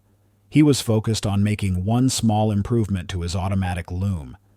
That single innovation, a mechanism that automatically stopped the loom when a thread broke, became the foundation of what we now know as the Toyota production system. What's fascinating about Toyota's transformation isn't just the end result, but the philosophy that drove it: Kaizen, or continuous improvement through small steps. When the company decided to enter the automotive industry in the 1930s, they didn't try to compete with American giants immediately. Instead, they focused on making one small improvement each day. Workers were encouraged to suggest tiny modifications to their processes, no matter how insignificant they might seem. One employee noticed that reaching for a particular tool wasted 2 seconds of movement. In isolation, 2 seconds seems negligible. But multiplied across hundreds of workers and thousands of cars, those 2 seconds represented significant inefficiency. The solution? Simply moving the tool 6 inches closer. This minimal change, combined with countless others like it, helped transform Toyota from a local manufacturer into a global leader. This brings us to Harvard professor Teresa Amabile's groundbreaking research on what she calls the progress principle. After analyzing nearly 12,000 diary entries from knowledge workers, Amabile discovered something surprising. The single biggest motivator wasn't money, recognition, or even pressure from deadlines. It was making progress in meaningful work. What's particularly fascinating about Amabile's findings is that the size of the progress didn't matter nearly as much as its frequency. Small, consistent wins proved more motivating than occasional major breakthroughs. Think of it like kindling a fire, Amabile explains. You don't start with big logs. You begin with small twigs and gradually build up. The same principle applies to motivation and productivity. Nina Rodriguez, a graphic designer in Seattle, discovered this truth the hard way. Despite her undeniable talent, Nina found herself constantly procrastinating on client projects. I would look at a branding package as one massive mountain to climb, she recalls. The more important the client, the more paralyzed I became. I had this idea that I needed to wait for some perfect moment of inspiration to create something brilliant. The turning point came when Nina landed her dream client, a major tech startup with significant funding. The project was exactly what she'd been working toward, but the pressure was immense. As days passed without her starting the work, she realized her usual pattern of procrastination could cost her the opportunity of a lifetime. I was sitting in my studio staring at my blank computer screen when I remembered something my grandmother used to say while knitting complex sweaters: just focus on the next stitch. This simple memory sparked what would become Nina's Victory Cascade system. Instead of trying to tackle the entire branding package at once, Nina broke it down into what she calls micro-wins, tasks so small they seem almost trivial. Her first micro-win wasn't designing anything at all. It was simply creating a new project folder on her computer. The second was spending 5 minutes researching her client's competitors. The third was sketching one potential logo concept, regardless of quality. Each tiny completion gave me a little boost of confidence, Nina explains. Before I knew it, I had accumulated dozens of small wins, and they naturally began flowing together into larger accomplishments. The project that had seemed impossibly daunting became a series of achievable steps. What made Nina's system particularly effective was how she structured these micro-wins. Each task had to be specific enough to be completed in under 30 minutes, and, this is crucial, had to produce a tangible result. Instead of brainstorm color schemes, which is vague and potentially endless, I'd set a micro-win like create 3 different color palettes using the client's existing website for inspiration. The specificity made it impossible to procrastinate because I knew exactly what success looked like. Nina also discovered that the sequence of micro-wins mattered.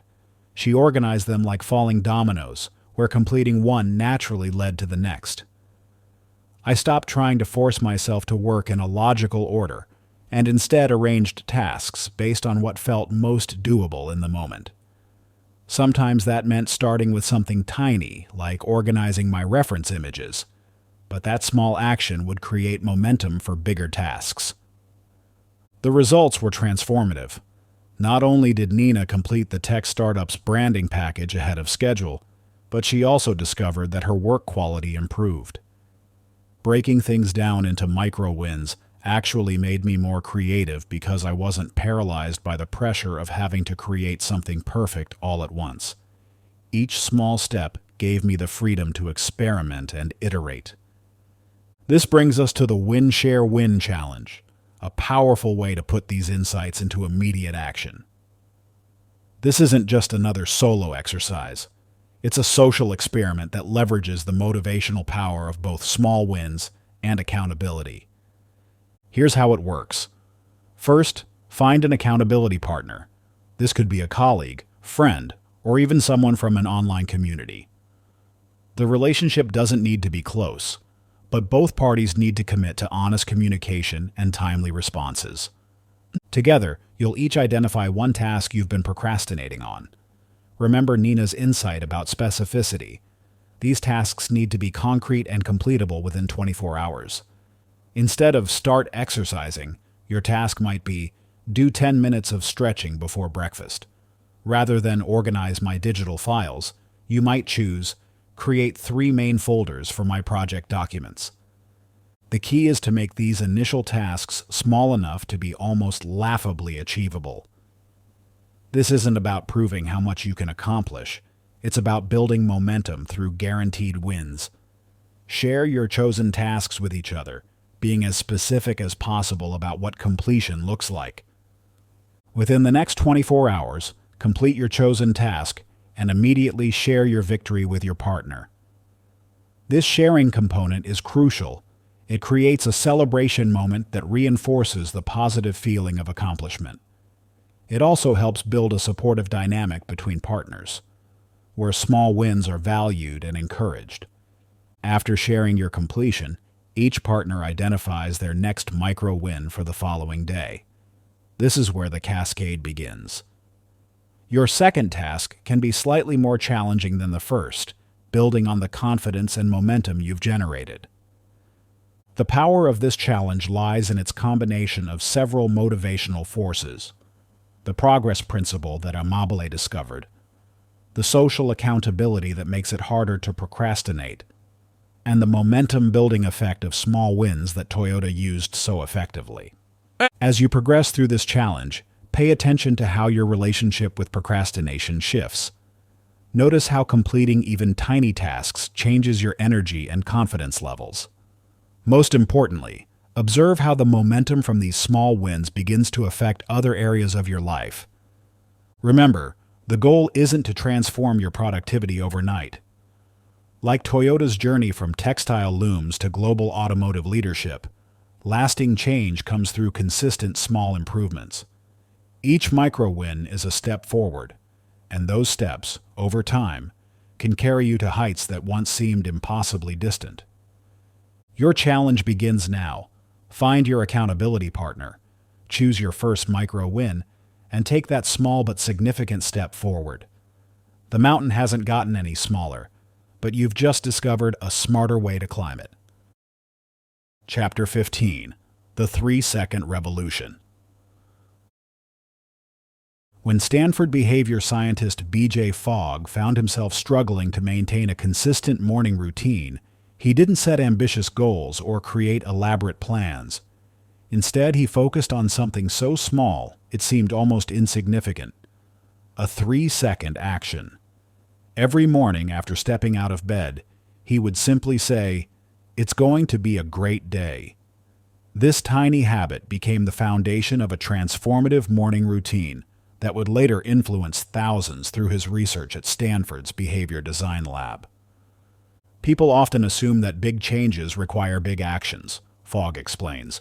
But in my research, I've found that the opposite is true. The smaller the habit, the more likely it is to stick. This insight didn't come from theoretical research alone. It emerged from his personal struggle with procrastination and inconsistency. Despite being an expert in behavior change, Fogg found himself falling into the same traps many of us do, trying to change too much too quickly. What made his 3-second habit so powerful wasn't the words themselves, but what they triggered.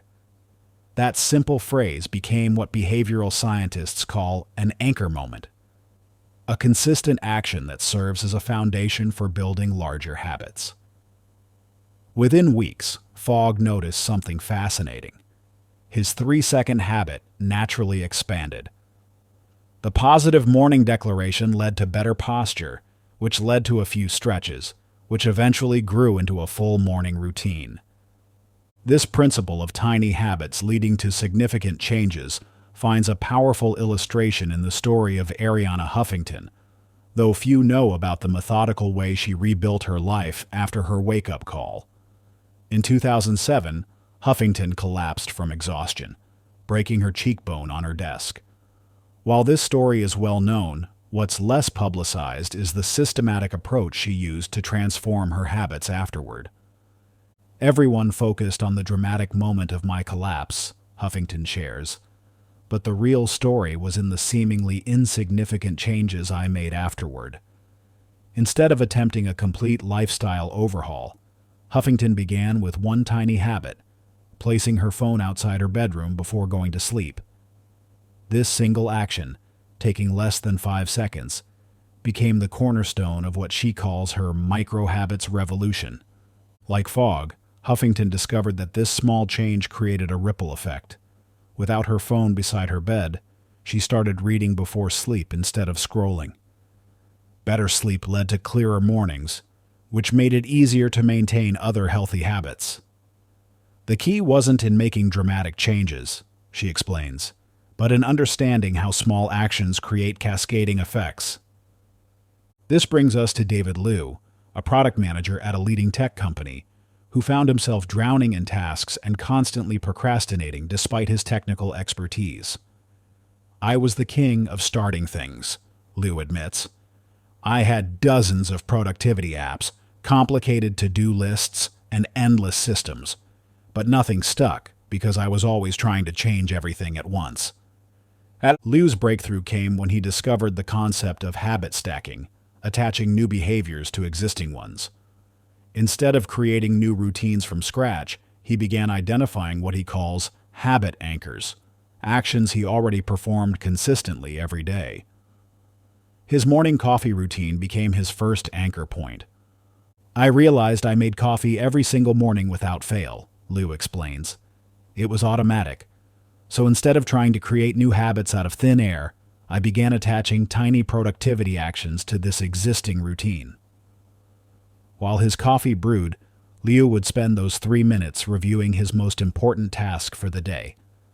No phone, no email, just 3 minutes of focused planning while the coffee maker did its work. This simple start evolved into what Liu now calls the momentum matrix method. The principle is straightforward. Identify your non-negotiable daily actions, like making coffee, brushing teeth, or commuting, and attach new productive behaviors to these existing habits. The key is keeping the new actions incredibly small at first, so small they feel almost trivial. Liu's method works because it bypasses our brain's natural resistance to change. When we try to establish completely new routines, we're fighting against our existing neural pathways. But when we attach new habits to established ones, we're essentially hitchhiking on neural networks that already exist. "The first week, I only focused on my coffee routine anchor," Liu shares. "The second week, I added a 1-minute task review while brushing my teeth. By the third week, I had 3 solid habit stacks that felt completely natural." These small changes accumulated into a systematic approach to productivity that transformed his work life. What made Liu's transformation particularly interesting was how he handled setbacks.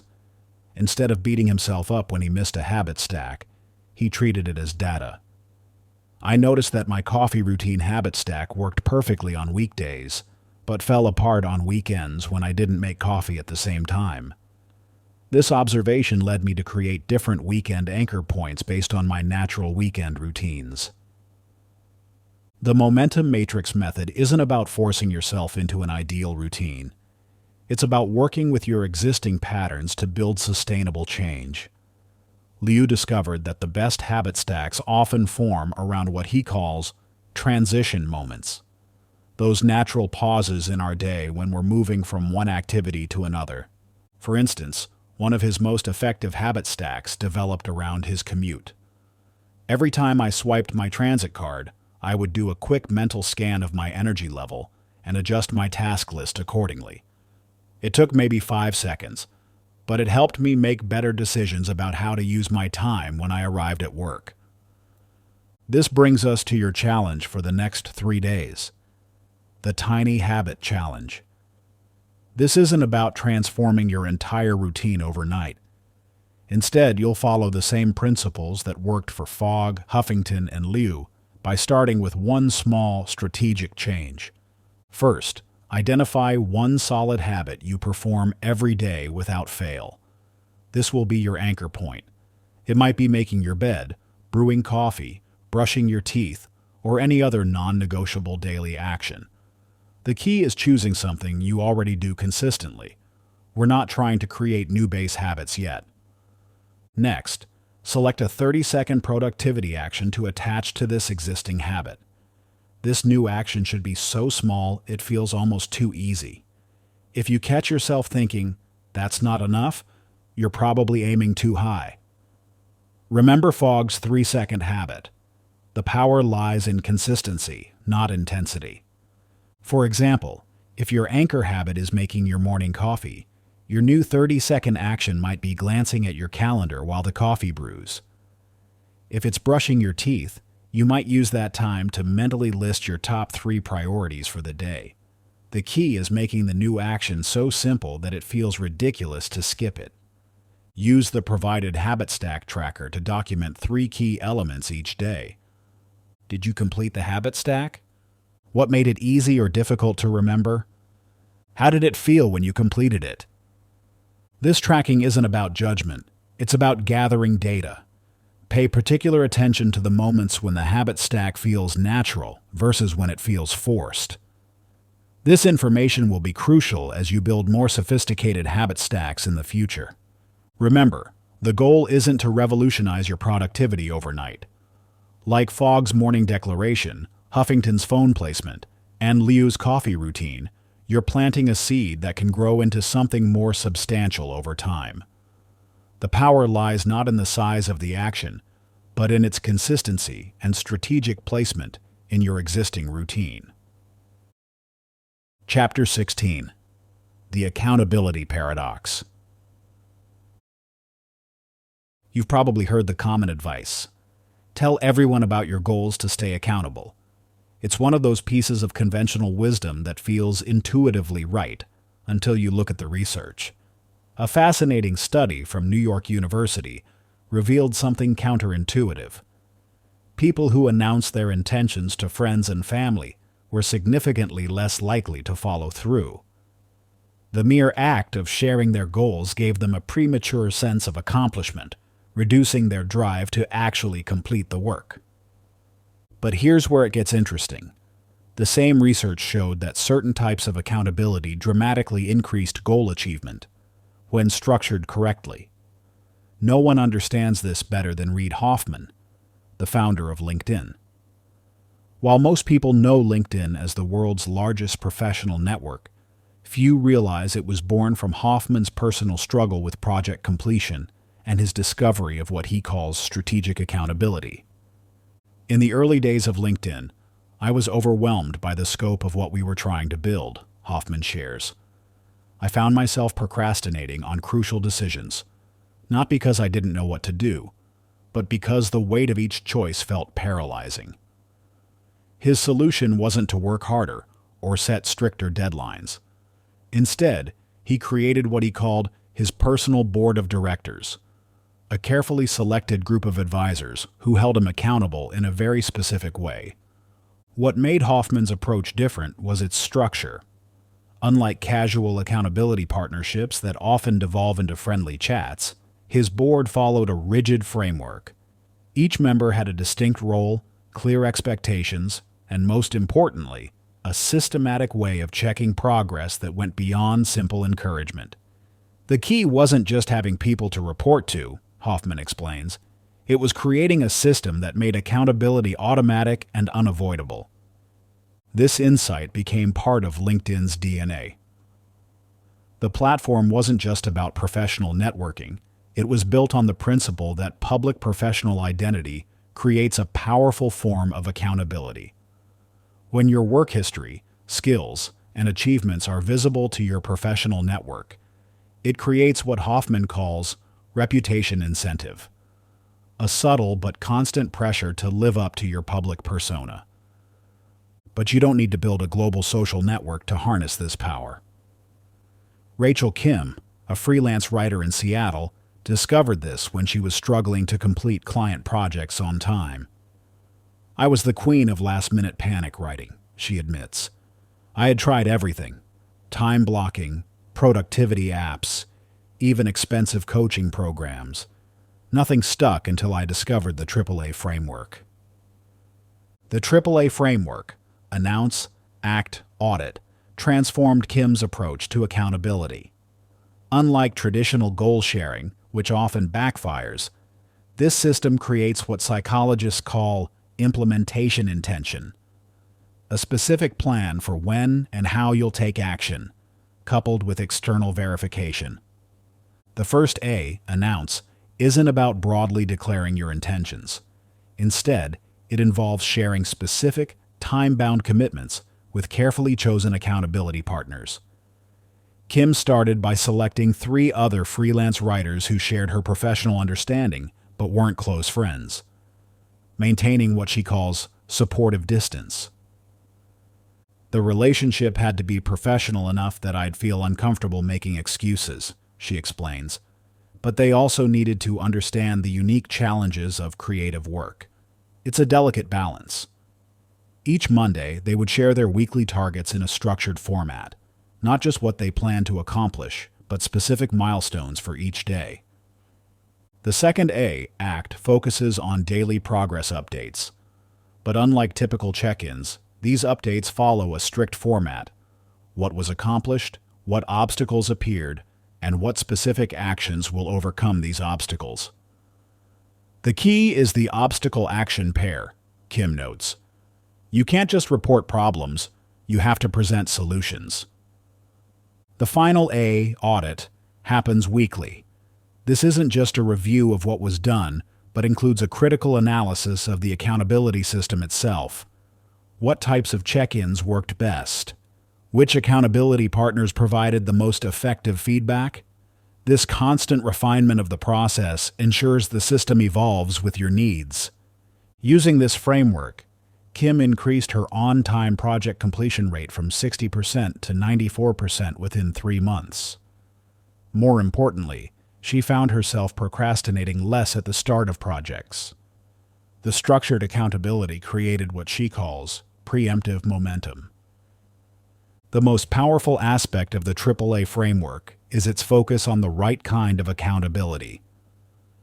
Research from the American Society of Training and Development shows that having a specific accountability appointment with a person you've committed to increases your chance of success by up to 95%. But the type of accountability partner and the structure of your interaction matters enormously. And this brings us to your challenge for the next 3 days, the accountability launch. This isn't just about finding someone to check in with.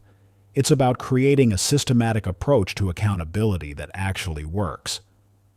You'll start with just one task you've been avoiding, using a simplified version of the AAA framework to create immediate momentum. And first, you'll need to select your accountability partner.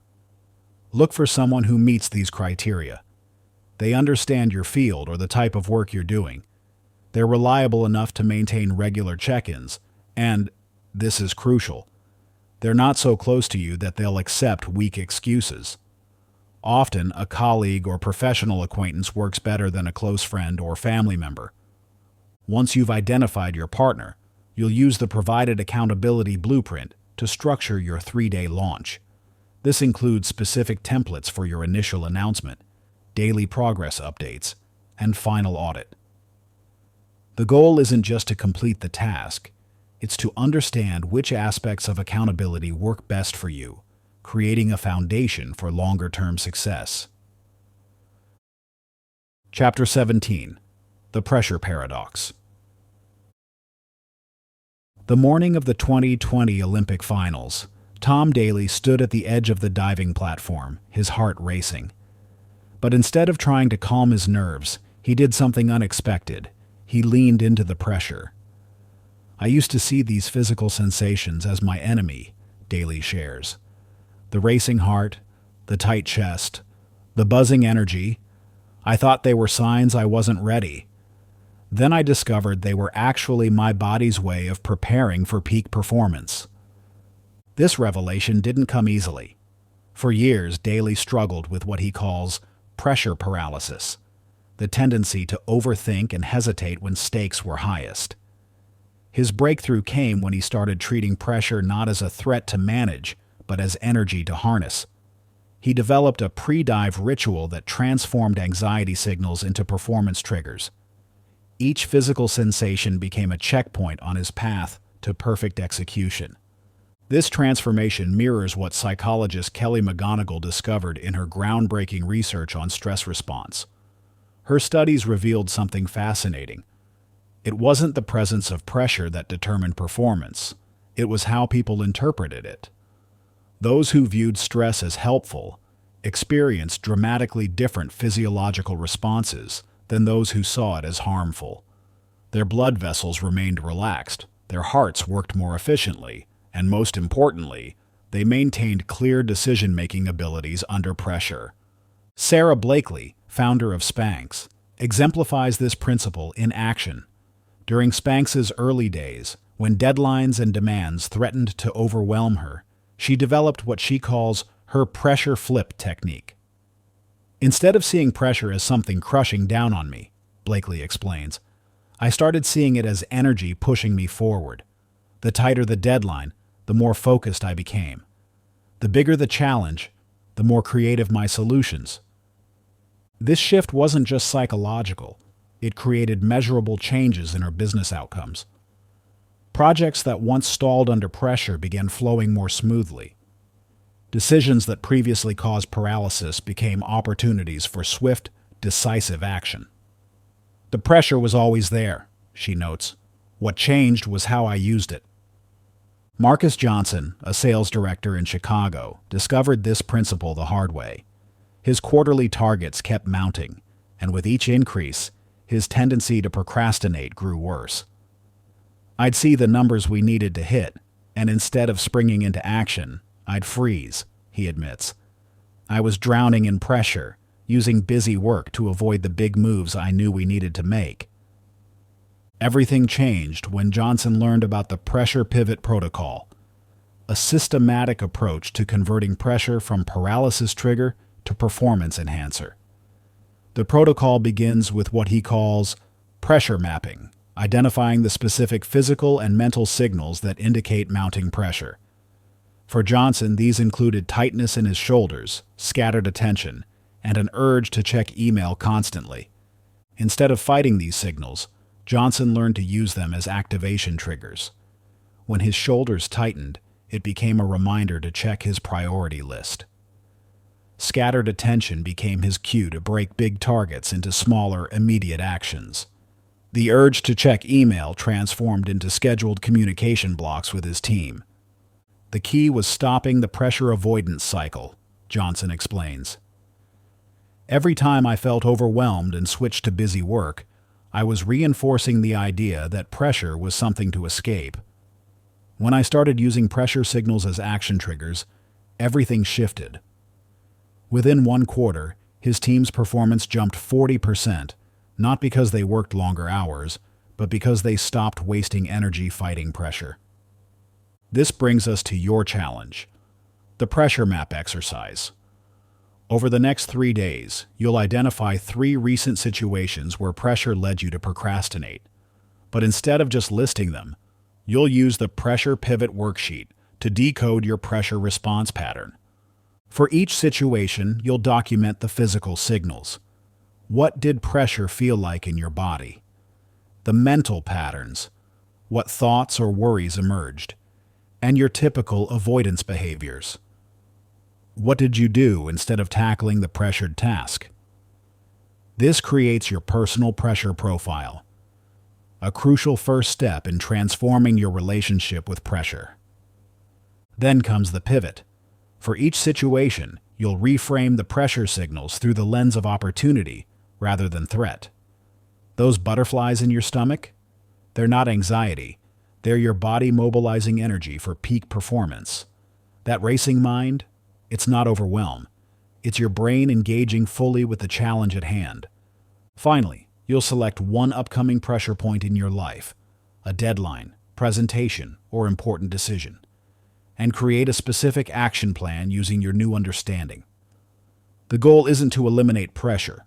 That's neither possible nor desirable, but to harness it as the powerful force for action it can be. Remember, pressure isn't your enemy. It's untapped energy waiting to be channeled. The same physiological responses that can trigger paralysis can also fuel your finest performances. It's all in how you interpret and use the signals. As Tom Daly discovered on that Olympic platform, sometimes the biggest breakthroughs come not from fighting pressure, but from letting it propel you forward. Chapter 18. The Laser Focus Principle. Imagine your focus as a laser beam, powerful enough to cut through steel when concentrated, but merely a light show when scattered. This simple truth lies at the heart of why some people seem to accomplish more in a few hours than others manage in a week. It's not about time, it's about the intensity of focus they bring to each moment. I witnessed this principle in action during my visit to Haruki Murakami's writing studio in Japan. The world-renowned author's approach to deep work borders on monastic, yet it's precisely this extreme structure that enables his creative freedom. People think routine kills creativity, Murakami told me, but it's actually the opposite. By removing all decisions about when and how to work, I free my mind to focus entirely on what matters, the writing itself. Murakami's daily schedule is remarkably consistent. He wakes at 4 a.m., writes for 5 to 6 hours straight, then runs 10 kilometers or swims 1,500 meters, sometimes both. What struck me most wasn't the schedule itself, but how this structure eliminated the 1,000 tiny decisions that typically drain our mental energy and lead to procrastination. There's no daily negotiation about when to start working or how long to continue. The boundaries are clear, firm, and non-negotiable. This approach transformed Elena Martinez's life when she discovered it 2 years ago. As a data scientist at a major tech company, Elena struggled with constant context switching. I was drowning in Slack messages, emails, and quick questions from colleagues, she shares. Each interruption felt small, but together they were destroying my ability to do meaningful work. Elena's breaking point came during a critical project deadline. Despite working 12-hour days, she felt perpetually behind. I was busy all the time, but accomplishing nothing of real value. That's when I realized being available all the time meant I was never truly present for anything. Working with her team, Elena developed what she calls the deep work design system. The first step was radical.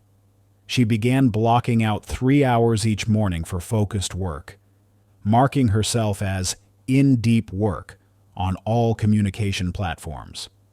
Initially, this caused some friction.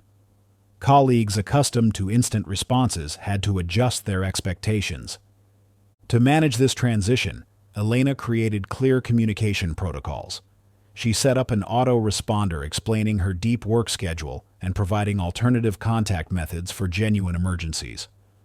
More importantly, she demonstrated that this focused time made her more valuable to the team, not less. When people saw the quality and speed of work I produced during these focused sessions, they not only accepted the boundaries, they started implementing similar practices themselves. The system had 3 core components. First, environmental design. Elena created what she calls a focus trigger routine. Before each deep work session, she would clear her desk, put on noise-canceling headphones, and light a specific candle. Simple actions that trained her brain to enter focus mode. Second, she implemented the 90-minute rule, working in concentrated blocks followed by brief recovery periods, aligning with our natural ultradian rhythm. Finally, she developed a re-entry protocol for transitioning back into collaborative work, preventing the cognitive residue that often lingers after deep focus sessions. The results were transformative. Within 3 months, Elena's productivity metrics showed she was completing complex analyses in half the time, with fewer errors. More surprisingly, her colleagues reported she seemed more available and helpful during collaborative hours, precisely because she wasn't constantly context switching. This brings us to your Focus Foundations Challenge. Tomorrow, you'll create one 30-minute deep work session. This might seem modest compared to Murakami's or Elena's practice, but remember, we're building a foundation, not erecting a skyscraper overnight. Using the deep work protocol, First, choose your focus trigger, a simple action or set of actions that will signal to your brain it's time for concentrated work. This could be as simple as closing your door and turning your phone face down, or as elaborate as Elena's complete environmental setup. Next, select your work environment carefully. If possible, find a space where interruptions are unlikely. The goal isn't to maintain this exact setup forever, but to experience what true focus feels like with minimal distractions. Most importantly, choose one specific task for this session. Don't try to tackle your entire to-do list. Pick something meaningful but manageable, a task that requires real concentration but can show progress in 30 minutes. During the session, keep the deep work log nearby. Note when your mind wanders, it will, and what draws it away. Don't judge these distractions, just document them. This information will be invaluable as you refine your deep work practice. After the session, take 5 minutes to reflect in your log. What worked well? What would you adjust? How did it feel to focus deeply for 30 minutes? This isn't about perfection. It's about learning your personal patterns and preferences for focused work. Remember, like the laser beam, your mind's power lies not in how long it can stay on, but in how precisely it can focus when it matters most. Through this challenge, you're taking the first step toward mastering that power, one focused moment at a time. Chapter 19. The Emergency Response Protocol. Houston, we've had a problem. These words, crackling through space on April 13, 1970, marked the beginning of one of history's most remarkable demonstrations of human performance under pressure. The Apollo 13 mission had just experienced a catastrophic oxygen tank explosion, leaving 3 astronauts stranded 200,000 miles from Earth with depleting oxygen and power. What followed wasn't just a rescue mission. It was a masterclass in emergency productivity. The NASA team faced a challenge that would make your tightest deadline seem luxurious. They had to innovate solutions with limited resources, execute them perfectly, and do it all before the astronauts ran out of oxygen. There was no room for procrastination, no time for second-guessing, and absolutely no margin for error. The fascinating part? Under this extreme pressure, the team didn't crack. They excelled. Flight Director Gene Kranz's famous declaration, "Failure is not an option," wasn't just a catchy phrase. It was a mindset that transformed panic into productivity. His team achieved in hours what would normally take months of planning and testing. They literally invented new procedures on the fly, including figuring out how to make square carbon dioxide filters work in round holes, using only materials available on the spacecraft. This same principle of emergency-driven innovation emerged in a completely different context when Danny Meyer faced his own crisis moment. In 2008, as the financial markets crashed, Meyer's restaurant empire faced simultaneous emergencies across multiple locations. Regular management approaches weren't cutting it. He needed something radically different. "We had restaurants bleeding money, staff panicking, and suppliers threatening to cut us off," Meyer shares. "I realized we needed to apply emergency room triage principles to business operations." This insight led him to develop what he calls the Crisis Time Management System, a methodology that would later become standard practice across his organization, even in non-crisis times. Meyer's system centered on 3 core principles: rapid assessment, decisive action, and continuous adaptation. In a crisis, perfect solutions don't exist, he explains. What matters is making good enough decisions quickly, then adjusting based on immediate feedback. This approach saved not only his existing restaurants, but enabled him to expand during the recession, laying the groundwork for Shake Shack's eventual global success. But perhaps the most compelling application of emergency productivity comes from Dr. Lisa Chen's work in the ER. As an emergency physician at one of Chicago's busiest hospitals, Chen regularly makes life-or-death decisions under extreme time pressure. What makes her story particularly relevant is how she translated these high-stakes principles into a methodology anyone can use for their own deadline challenges. The biggest mistake people make under pressure is trying to solve everything at once, Chen explains. In the ER, we have a saying, "Control the bleeding first." This means identifying and addressing the most critical issue before moving on to secondary concerns. She developed this insight into the Rapid Response Protocol, a systematic approach for maintaining clear thinking and decisive action under any type of time pressure. Chen's protocol begins with what she calls the three-breath reset, a quick but powerful technique for shifting from panic to focused action. When a critical trauma case comes in, I take 3 deliberate breaths before entering the room, she shares. It seems simple, but this micropause helps activate the parasympathetic nervous system, improving decision-making without causing dangerous delays. The next step involves rapid situation assessment using the CLEAR framework. Current status, life-threatening issues, expected complications, action priorities, and resource needs. Chen adapted this from emergency medicine for general use, making it applicable to any time-critical situation.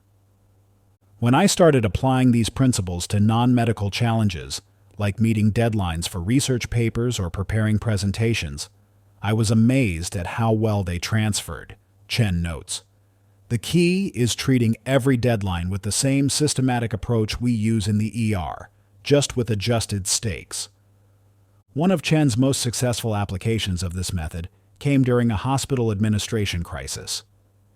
The electronic health record system crashed just before a crucial regulatory audit. Instead of panicking, she applied the Rapid Response Protocol, breaking down the seemingly impossible challenge into clear action steps. First, we identified the absolute must-have documents for the audit. That was our control the bleeding moment, she explains. Then we created a triage system for retrieving and organizing information, just like we do with multiple trauma patients. The result? Not only did they pass the audit, but they also developed new emergency protocols that improved the hospital's overall efficiency. The power of this approach lies in its versatility. Whether you're facing a work deadline, a personal project crunch, or an actual emergency, the principles remain the same. Assess quickly, decide clearly, and act decisively. This brings us to your emergency protocol challenge. Over the next 24 hours, you'll apply these principles to a pressing but manageable task you've been avoiding. Choose something important enough to create real stakes, but not so crucial that failure would be catastrophic. We're building confidence, not courting disaster. Start by using the provided pressure performance log to document your initial state. What's the task? What's the real deadline? What resources do you have available? Then apply the 3-breath reset before beginning your rapid assessment using the CLEAR framework. Remember, the goal isn't perfection. It's effective action under pressure. Document your experience as you go, paying special attention to decision points and adjustments. What triggered stress responses? How did you maintain focus? What worked and what didn't? This isn't just an exercise. It's practical training for future high-pressure situations. Just as NASA's Apollo 13 team turned potential disaster into one of history's greatest success stories, you're developing the skills to transform pressure from an enemy into an ally. The key insight from both Meyer's restaurant crisis and Chen's ER experiences is that pressure doesn't have to be paralyzing. With the right protocol, it can actually enhance performance, cutting through procrastination and forcing clarity of purpose. This is your opportunity to experience that transformation firsthand. As you complete this challenge, you'll discover something powerful. The same urgency that makes emergencies so stressful can also make them incredibly productive. By learning to harness this energy rather than fight it, you're developing a crucial skill for both crisis and everyday productivity. Chapter 20. The Team Momentum Factor. When Google set out to understand what makes some teams excel while others stagnate, they discovered something surprising. Through Project Aristotle, their comprehensive study of team effectiveness, they found that the most productive teams weren't necessarily composed of the most talented individuals. Instead, the key differentiator was how these teams handled collective decision-making and action-taking. More specifically, they discovered that team procrastination, the tendency for groups to delay important decisions and actions, was often more detrimental than individual procrastination. This finding resonated deeply with Tobi Lütke, CEO of Shopify, who had been grappling with a similar challenge as his company scaled from a small startup to a global e-commerce giant. "We noticed that as we grew, decisions that used to take hours started taking weeks," Lütke shares. "It wasn't because our people had become less capable. It was because our team dynamics were accidentally engineered for delay rather than action." Lütke's revelation led to a complete overhaul of how Shopify approached team decision-making. He introduced what he calls the trust battery concept, the idea that every team member starts with a partially charged trust battery that either charges or depletes based on their follow-through on commitments. This simple but powerful metaphor transformed how teams thought about procrastination. Instead of seeing delayed action as merely a personal failure, they began to understand it as a drain on the team's collective trust battery. The most interesting part wasn't the metaphor itself, Lütke explains, but how it changed behavior. When people understood that their procrastination wasn't just affecting their own work, but actively depleting their colleagues' trust batteries, they approached deadlines differently. This shift in perspective led to the development of Shopify's Bias for Action framework, which would later influence how tech companies worldwide approach team productivity. Enter Rebecca Torres, a project manager facing what seemed like an impossible challenge. She had inherited a development team known throughout their organization as the Eventually team, a nickname that wasn't meant as a compliment. Despite being composed of brilliant engineers, the team had a reputation for turning simple 2-week projects into 6-month odysseys. "The first thing I realized was that we didn't have a talent problem. We had a momentum problem," Torres recalls. "Every decision, no matter how small, turned into an endless debate. Every action item became buried under layers of what-ifs and maybe we shoulds." This realization led her to develop what would become the Team Momentum Framework, a systematic approach to transforming group procrastination into collective action. Torres's framework began with a crucial insight from Project Aristotle. Psychological safety wasn't just about feeling safe to speak up. It also meant feeling safe to act. She noticed that her team's procrastination often stemmed from an unstated fear of making wrong decisions. The solution wasn't to eliminate careful consideration, but to create clear parameters for when discussion should end and action should begin.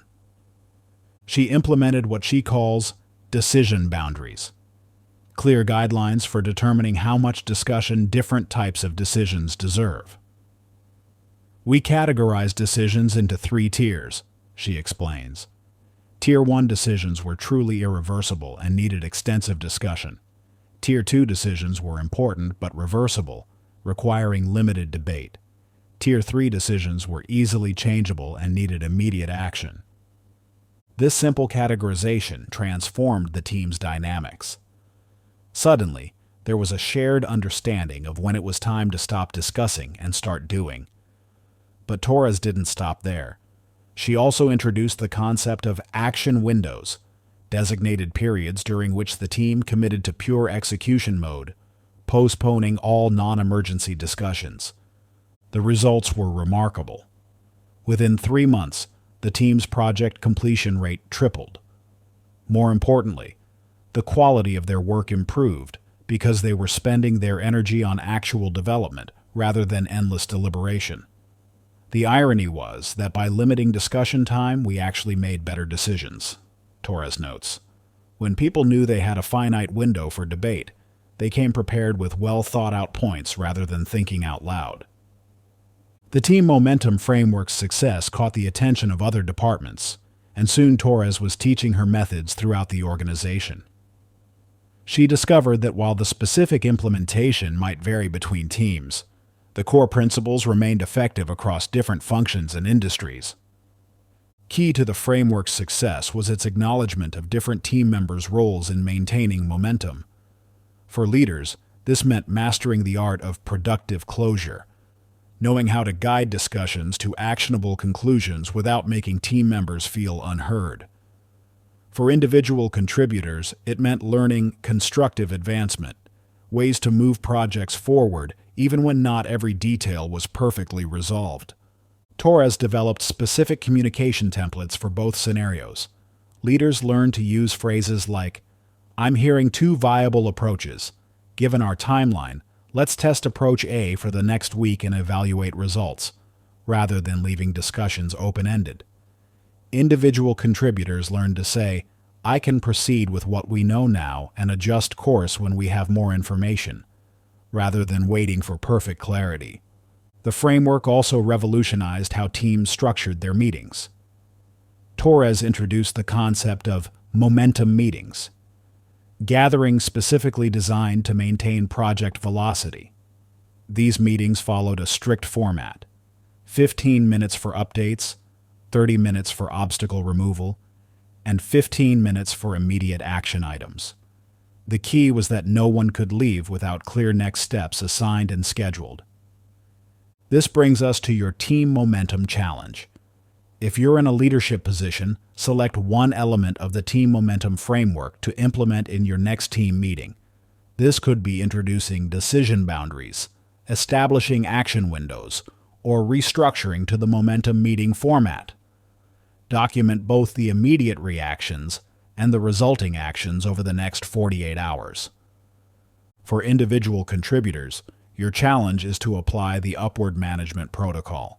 This involves identifying one stalled project or delayed decision in your team, then using the provided communication templates to professionally advance the situation. The goal isn't to bypass proper consideration, but to help your team maintain healthy momentum. In both cases, use the structured reflection exercise provided in your momentum mapping worksheet.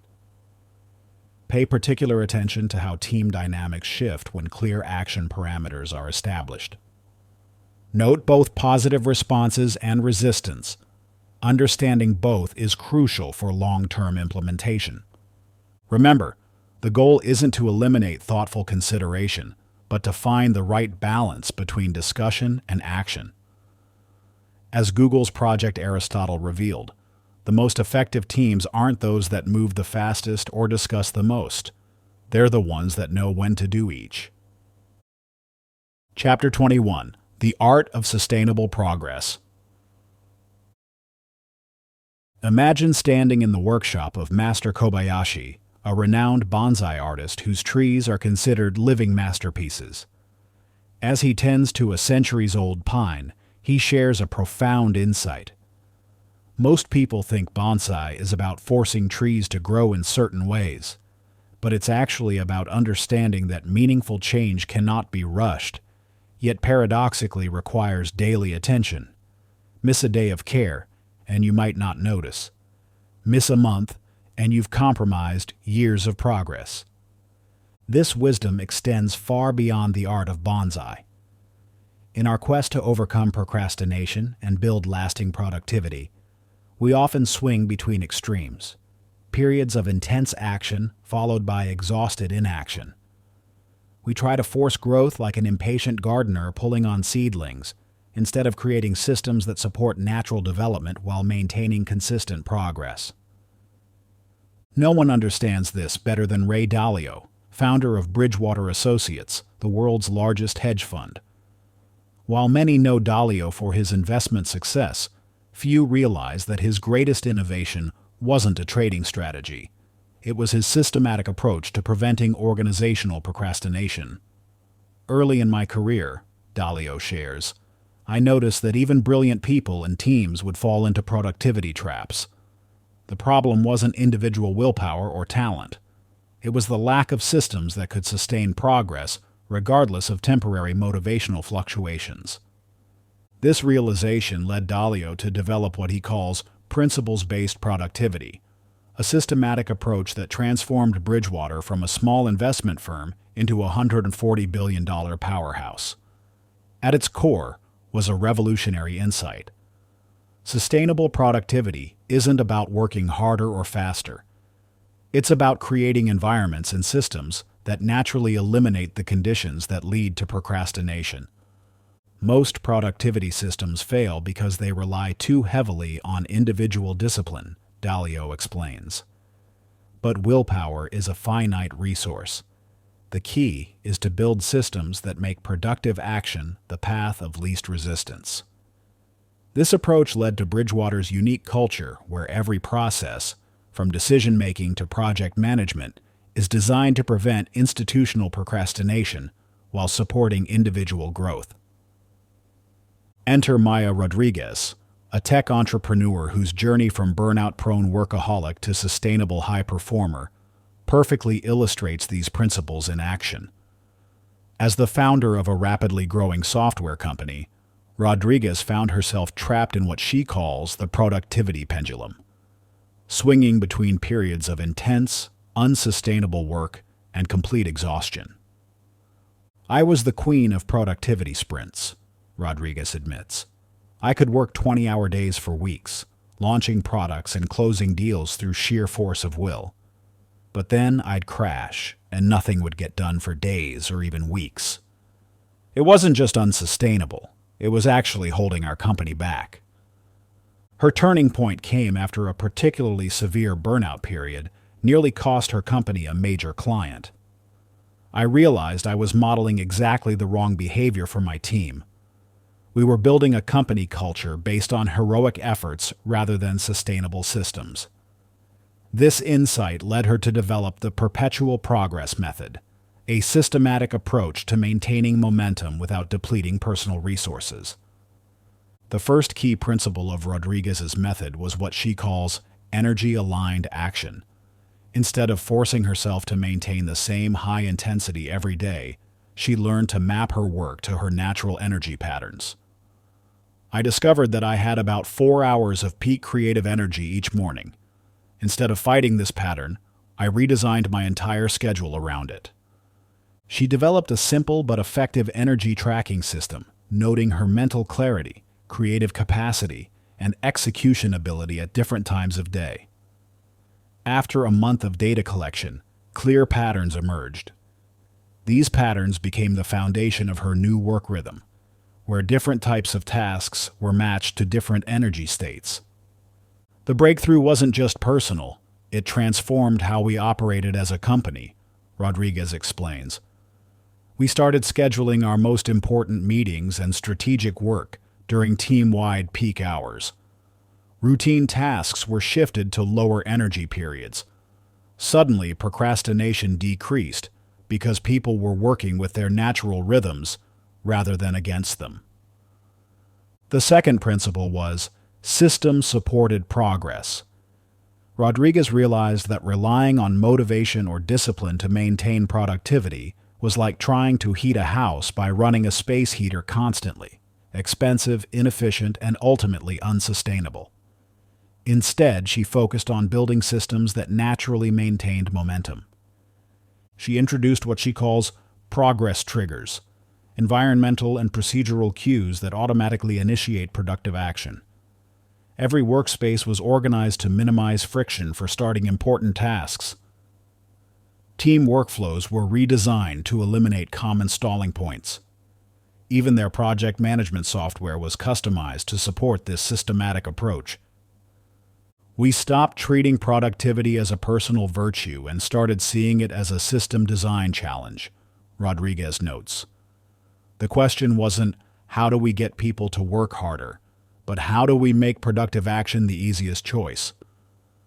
The third principle, sustainable scaling, addressed how to grow without breaking the system. Rodriguez developed a unique approach to expansion that she calls the bonsai method, inspired by the careful, intentional growth of bonsai trees. Just as a bonsai master makes small, regular adjustments rather than dramatic changes, Rodriguez's team learned to scale their efforts through incremental improvements rather than exhausting sprints. This meant establishing clear growth rhythms, regular cycles of action, evaluation, and adjustment. Weekly reviews became opportunities to trim away inefficient processes. Monthly assessments helped shape the direction of growth. Quarterly strategic sessions ensured all growth aligned with long-term sustainability. The results were remarkable. Within a year, her company's productivity metrics showed more consistent progress than ever before, while employee burnout rates dropped dramatically. More importantly, the quality of their work improved because people had the space and energy to think clearly and creatively. The irony is that by slowing down and focusing on sustainability, we actually started moving faster, Rodriguez reflects. It's like the difference between sprinting until you collapse and maintaining a steady pace that lets you cover more ground over time. This brings us to your challenge, the Legacy Map exercise. This isn't just another productivity plan, it's your blueprint for sustainable success. Using the provided framework, you'll outline your ideal productivity system across 3 time horizons: daily rhythms, weekly cycles, and monthly growth patterns.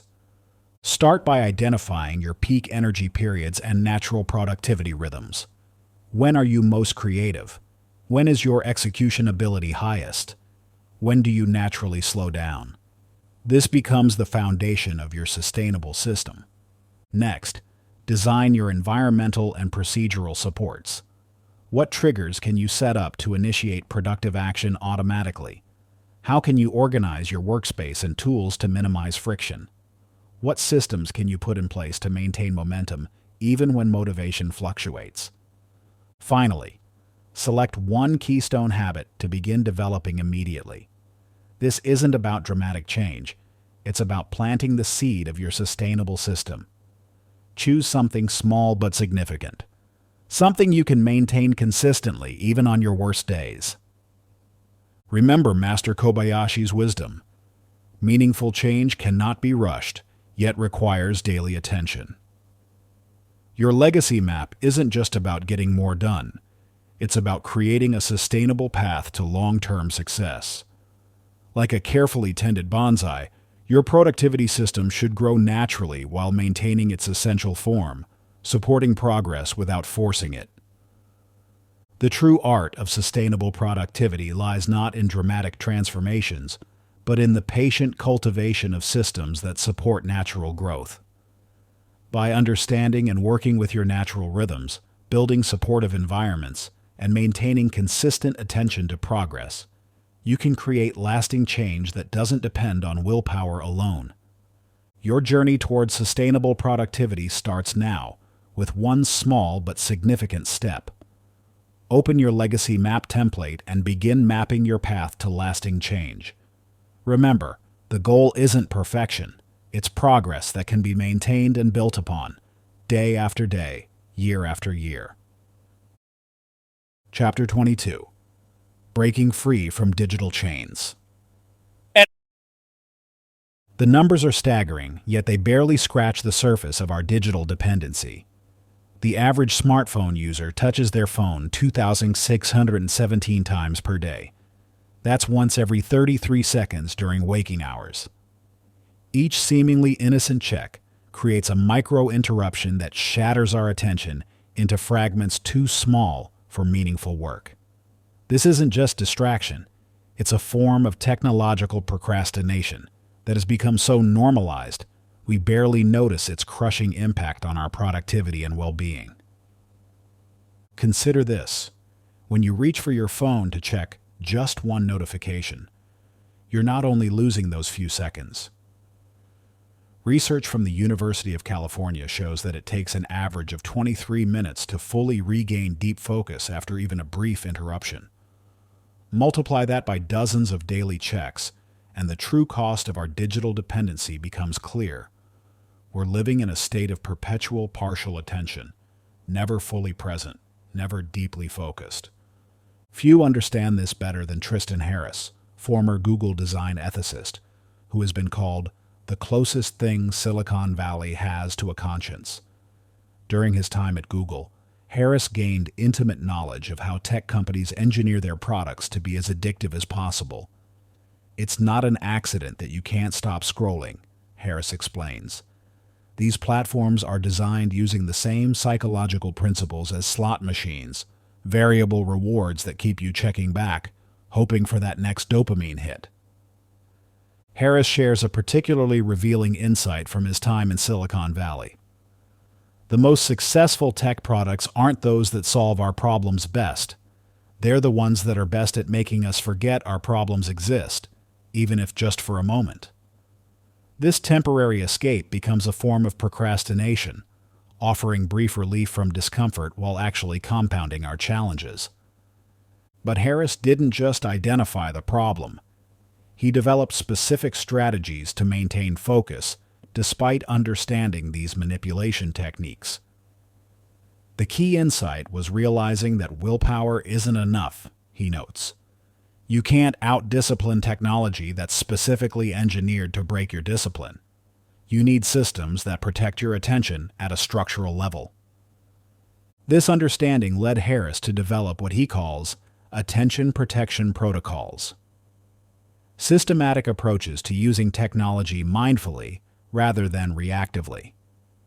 Instead of trying to resist the pull of digital distraction through sheer willpower, he created environmental and behavioral frameworks that made focused work the path of least resistance. Enter James Chen, a novelist whose struggle with digital distraction nearly derailed his writing career. I was the classic example of someone who knew better, but couldn't seem to do better, Chen admits. I'd sit down to write, and 4 hours later, I'd find myself deep in a YouTube rabbit hole, having written exactly 0 words. Chen's turning point came after missing a crucial publishing deadline because of what he calls digital procrastination spirals. This wake-up call led him to develop the Digital Defense System, a comprehensive approach to transforming technology from a distraction into a tool for focused work. The first component of Chen's system was what he calls digital environment design. Rather than trying to resist temptation, he completely restructured his digital workspace to eliminate distractions before they could occur. I realized I was setting myself up for failure by trying to write on a device connected to the internet, he explains. It's like trying to diet while sitting in a candy store. You might succeed through willpower for a while, but eventually you'll give in. Chen's solution was radical but effective. He purchased a basic laptop stripped of all unnecessary software and internet capability, which became his dedicated writing machine. The initial investment seemed expensive, he notes, but when I calculated how much productive time I was losing to digital distraction, it became clear that I couldn't afford not to make this change. But Chen's transformation went beyond just creating a distraction-free writing environment. He developed what he calls the Focus First Protocol, a systematic approach to managing digital interactions throughout his day. Instead of checking emails and social media first thing in the morning, he established a strict policy of completing at least 2 hours of focused creative work before engaging with any online platforms. This simple change had profound effects, Chen explains. Not only did my productivity skyrocket, but I found myself feeling more centered and less anxious throughout the day. Starting with deep work, rather than digital distraction, set a completely different tone for everything that followed. The third element of Chen's system addressed what he calls digital transition points, those moments when we shift between online and offline activities. He noticed that these transitions often triggered procrastination spirals, as a quick check could easily turn into hours of mindless scrolling. To combat this, Chen developed specific routines for entering and exiting digital spaces. Before checking email or social media, he would set a clear intention and time limit. More importantly, he established concrete exit triggers, specific cues that would signal it was time to disconnect and return to focused work. The key was making these transitions conscious rather than unconscious, Chen notes. By creating clear boundaries around my digital interactions, I transformed them from potential procrastination triggers into controlled tools for specific purposes. The results of Chen's digital defense system were remarkable. Within 6 months, he had completed his novel, a task that had previously seemed impossible amidst constant digital distraction. More importantly, he had developed a sustainable approach to using technology that supported rather than sabotaged his creative work. This brings us to your challenge, the Screen-Free Success Challenge. For the next 5 days, you'll select 1 hour of your typical workday and transform it into a complete technology blackout zone. This means no phones, no computers, no tablets, nothing with a screen. Use the provided digital detox log to record both your struggles and discoveries during this time. The goal isn't to permanently abandon technology, it's to reset your relationship with digital tools and reclaim your ability to focus deeply. During your screen-free hour, notice how your mind responds to the absence of constant stimulation. Pay attention to any urges to check devices and what triggers these urges. Most importantly, observe how your productivity and creativity shift when you're fully present with your work. The digital detox log includes space to record not just what you accomplish during your screen-free hour, but also how you feel before, during, and after. This documentation is crucial because it helps you identify patterns in your digital dependency and celebrate the benefits of focused attention. Many participants in this challenge report surprising discoveries. Some find that their anxiety decreases significantly when they're not constantly available. Others notice a dramatic improvement in their ability to think deeply and creatively. Almost everyone is shocked by how frequently they habitually reach for their phones, even during this short period of conscious disconnection. Remember, the goal isn't to demonize technology, it's to establish a healthier relationship with our digital tools. By creating this small oasis of focused attention in your day, you begin to rebuild your capacity for deep work while weakening the grip of digital distraction. Your screen-free hour is more than just an exercise in productivity. It's a declaration of independence from the constant pull of digital procrastination. Choose your hour thoughtfully, prepare your environment carefully, and approach the challenge with curiosity rather than judgment. What you discover during these focused periods may well transform how you approach both technology and productivity in all areas of your life. Chapter 23. The Power of Micro-Actions. The year was 1964, and Richard Feynman faced what seemed like an impossible challenge. As one of the world's leading physicists, he wasn't struggling with complex quantum mechanics or theoretical mathematics. He was paralyzed by the simple act of beginning his next research paper. The solution he discovered would not only transform his approach to work, but would eventually influence productivity methods for generations to come. Feynman realized that the enormity of his projects wasn't the real problem. It was his perception of their size that created paralysis. Instead of trying to tackle the entire paper at once, he developed what he called his tiny steps protocol. He would commit to working for just 5 minutes, focusing on the smallest possible component of the larger task. Physics is like sex, he would later quip. Sure, it may give some practical results, but that's not why we do it. We do it because we enjoy it. And you can only enjoy something when it doesn't feel overwhelming. This seemingly simple insight led to one of the most productive periods of his career, culminating in the Nobel Prize in Physics. But more importantly, it revealed a fundamental truth about human productivity. Momentum doesn't require massive action. It requires consistent micro-actions that build upon each other. James Clear, while researching for his breakthrough book, Atomic Habits, discovered something fascinating about Feynman's approach. It wasn't just about breaking tasks down, it was about creating what Clear calls success triggers, where completing one small action, automatically cues the next. During the writing of his own bestseller, Clear faced a familiar challenge, balancing the demands of his growing business and speaking career with the need for focused writing time. Everyone talks about my 2-minute rule, Clear shares, but what really transformed my productivity was understanding the psychology of momentum. Each small win creates a subtle shift in your self-image, making the next action not just easier, but almost inevitable. Clear developed a system he called success stacking, where he would deliberately chain small actions together in a way that created unstoppable momentum.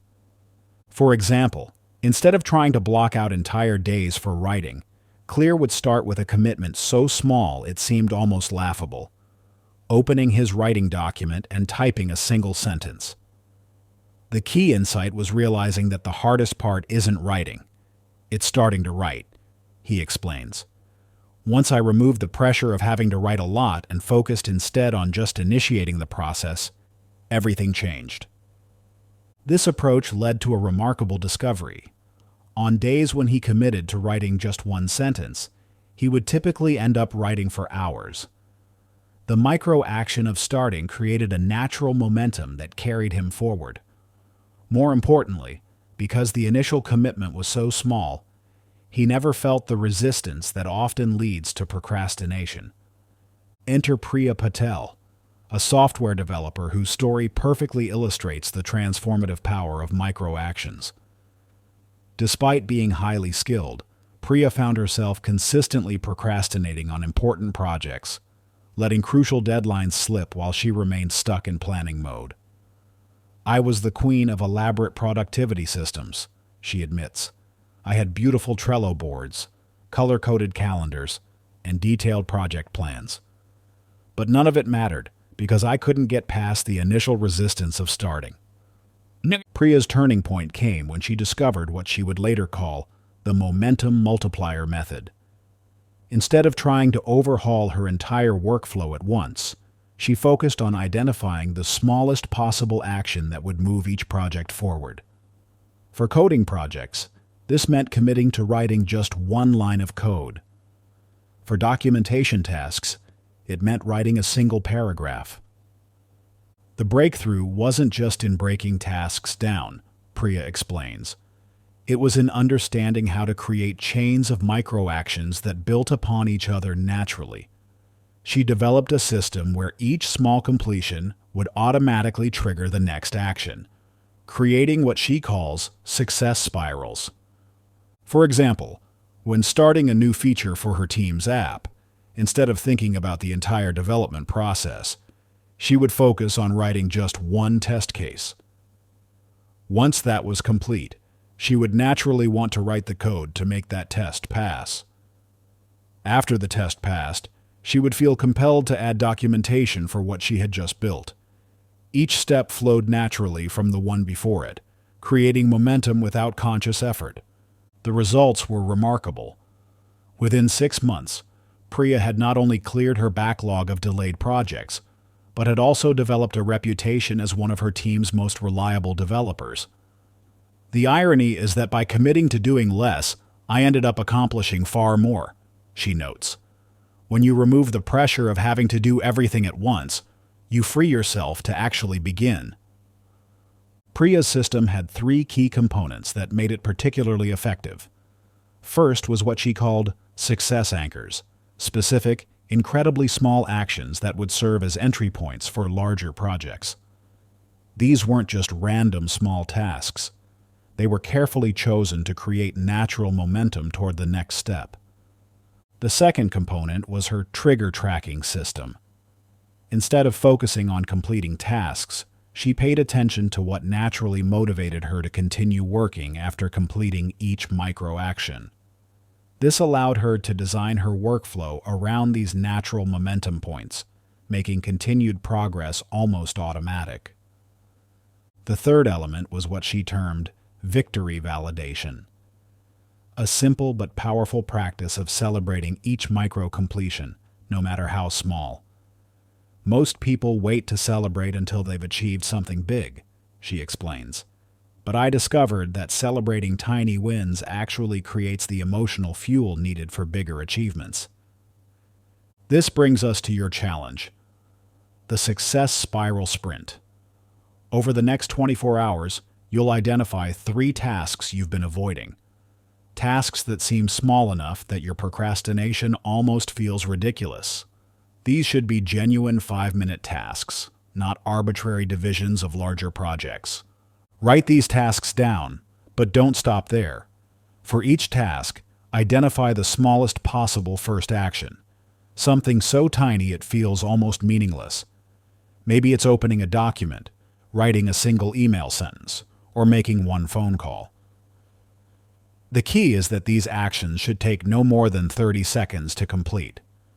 Now comes the crucial part. You'll complete these micro-actions within the next 24 hours, but with a specific twist. After each completion, you'll immediately share your success with either an accountability partner or a social media group using the hashtag #SuccessSpiral. This social sharing component isn't just about accountability. It's about creating external validation that reinforces your momentum. The power of this challenge lies not just in completing the tasks, but in experiencing firsthand how small actions can create disproportionate results. Pay particular attention to how you feel after completing each micro-action. Notice the natural urge to continue beyond your initial commitment. This is the momentum effect in action. As you work through this challenge, use the provided momentum mapping template to document your experience. Note not just what you complete, but also any unexpected actions that naturally followed your initial micro-steps. This documentation will help you identify your personal momentum triggers, the specific types of small actions that most effectively generate continued progress in your work. Remember, the goal isn't just to complete 3 small tasks. It's to develop a deeper understanding of how momentum works in your own productivity system. These insights will become invaluable as you apply the momentum multiplier method to larger projects and longer-term goals. Through this process, you'll discover something powerful. Procrastination often dissolves not through grand interventions or elaborate systems, but through the simple act of taking the smallest possible step forward. Each micro-action you complete rewires your relationship with task initiation, gradually transforming you from a procrastinator into an initiator. Your success spiral starts now. Choose your 3 5-minute tasks, identify your micro-actions, and prepare to experience the extraordinary power of starting small. Remember, as Richard Feynman discovered, the size of your initial action doesn't matter. What matters is that you begin. Chapter 24. Your future self is calling. Close your eyes for a moment. Picture yourself exactly 1 year from today.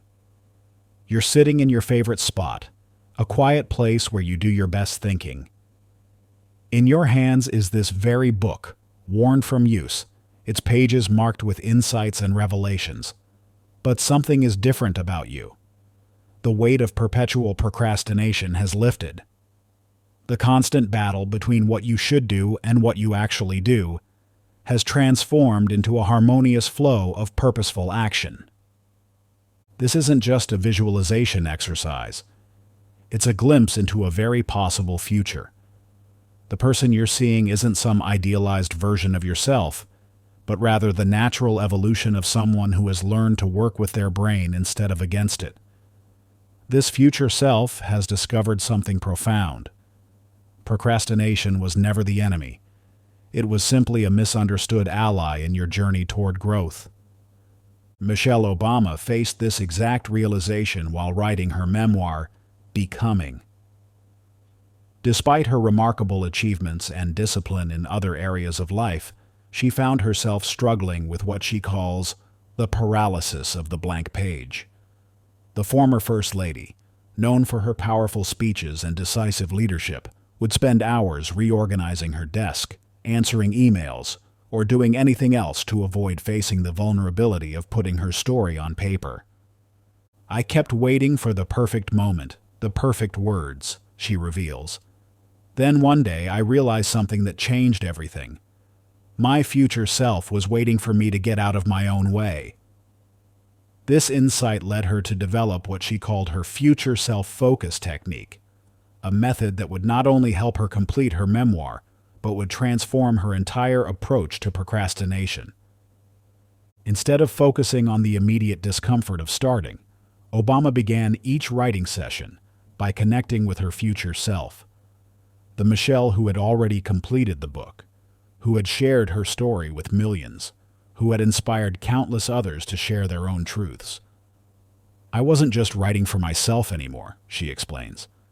I was writing for the person I would become, and more importantly, for all the people that person would impact. This shift in perspective created what psychologists call temporal motivation, the ability to override present discomfort by connecting deeply with future benefits. But Obama took this concept further, developing a systematic approach to making this connection tangible and immediate. Each morning, before opening her laptop, she would spend 5 minutes in dialogue with her future self. I would literally have conversations with the Michelle who had already finished the book, she shares. I would ask her what she was most proud of, what challenges she overcame, what impact the book was having. These weren't just daydreams, they were strategy sessions with my most successful self. This practice didn't just make writing easier, it transformed her relationship with procrastination entirely. The urge to delay didn't disappear, but it lost its power. When faced with the choice between immediate comfort and future impact, the decision became clearer, more purposeful. Enter David Liu, an architect whose story perfectly illustrates how this future-focused approach can revolutionize not just individual tasks, but entire careers.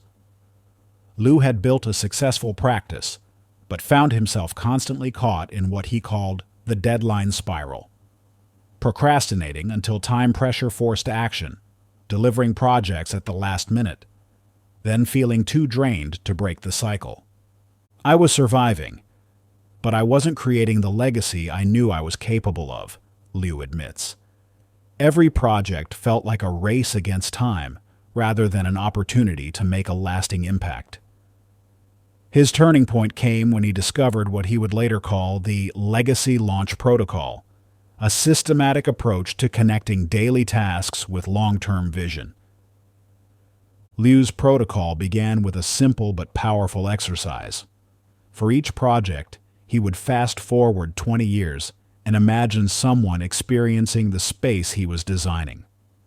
I stopped thinking about deadlines and started thinking about destinies, he explains. How would this building shape the lives of the people who used it? What stories would they tell about their time there? What memories would be created within these walls? This wasn't just positive thinking. It was strategic visualization with immediate practical applications. Liu developed a 3-part system for transforming this future focus into present action. First was what he called legacy linking, connecting every task, no matter how small, to its long-term impact. Even mundane activities like reviewing building codes became meaningful when viewed as essential steps toward creating spaces that would touch thousands of lives. The second component was future self-feedback, a daily practice of evaluating current decisions from the perspective of his future self. Before procrastinating on any task, Liu would ask himself a simple question. What would my future self wish I had done in this moment? This created what psychologists call temporal consistency, aligning present actions with future values. The final element was the impact inventory, a running list of ways his work would affect others over time. This wasn't just about buildings, it was about the communities they would serve, the relationships they would foster, the moments they would witness. By maintaining this inventory, Liu transformed procrastination from a tempting escape into a barrier between him and his desired legacy. The results were transformative. Within 6 months, Liu had not only broken his deadline-driven cycle, but had also begun taking on more ambitious projects that aligned with his vision of architectural legacy. The irony is that by focusing less on immediate deadlines and more on long-term impact, I actually became more productive, he notes. When you're connected to your future purpose, procrastination loses its appeal. This brings us to your final challenge in this journey, the tomorrow letter. This isn't just another writing exercise. It's your first communication with your future self, the person you're becoming through the changes you've initiated. Find a quiet space where you won't be interrupted. Take a few deep breaths and center yourself in this moment of transition. Now, open a new document or take out a fresh piece of paper. Dated exactly 1 month from today. Begin your letter with these words.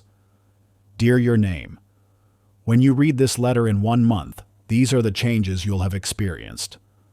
Write about the specific strategies from this book that you've implemented. Be detailed about what's different in your daily routine, your thought patterns, your relationship with time and tasks. Describe how these changes have affected not just your productivity, but your sense of purpose and possibility. But don't stop at describing changes. Articulate your next steps. What new challenges will you take on? What bigger goals feel possible now that you've developed a healthier relationship with action and delay? Remember, this isn't just a wish list. It's a blueprint for your continuing evolution. Set a calendar reminder right now to read this letter in 30 days. This isn't just about accountability.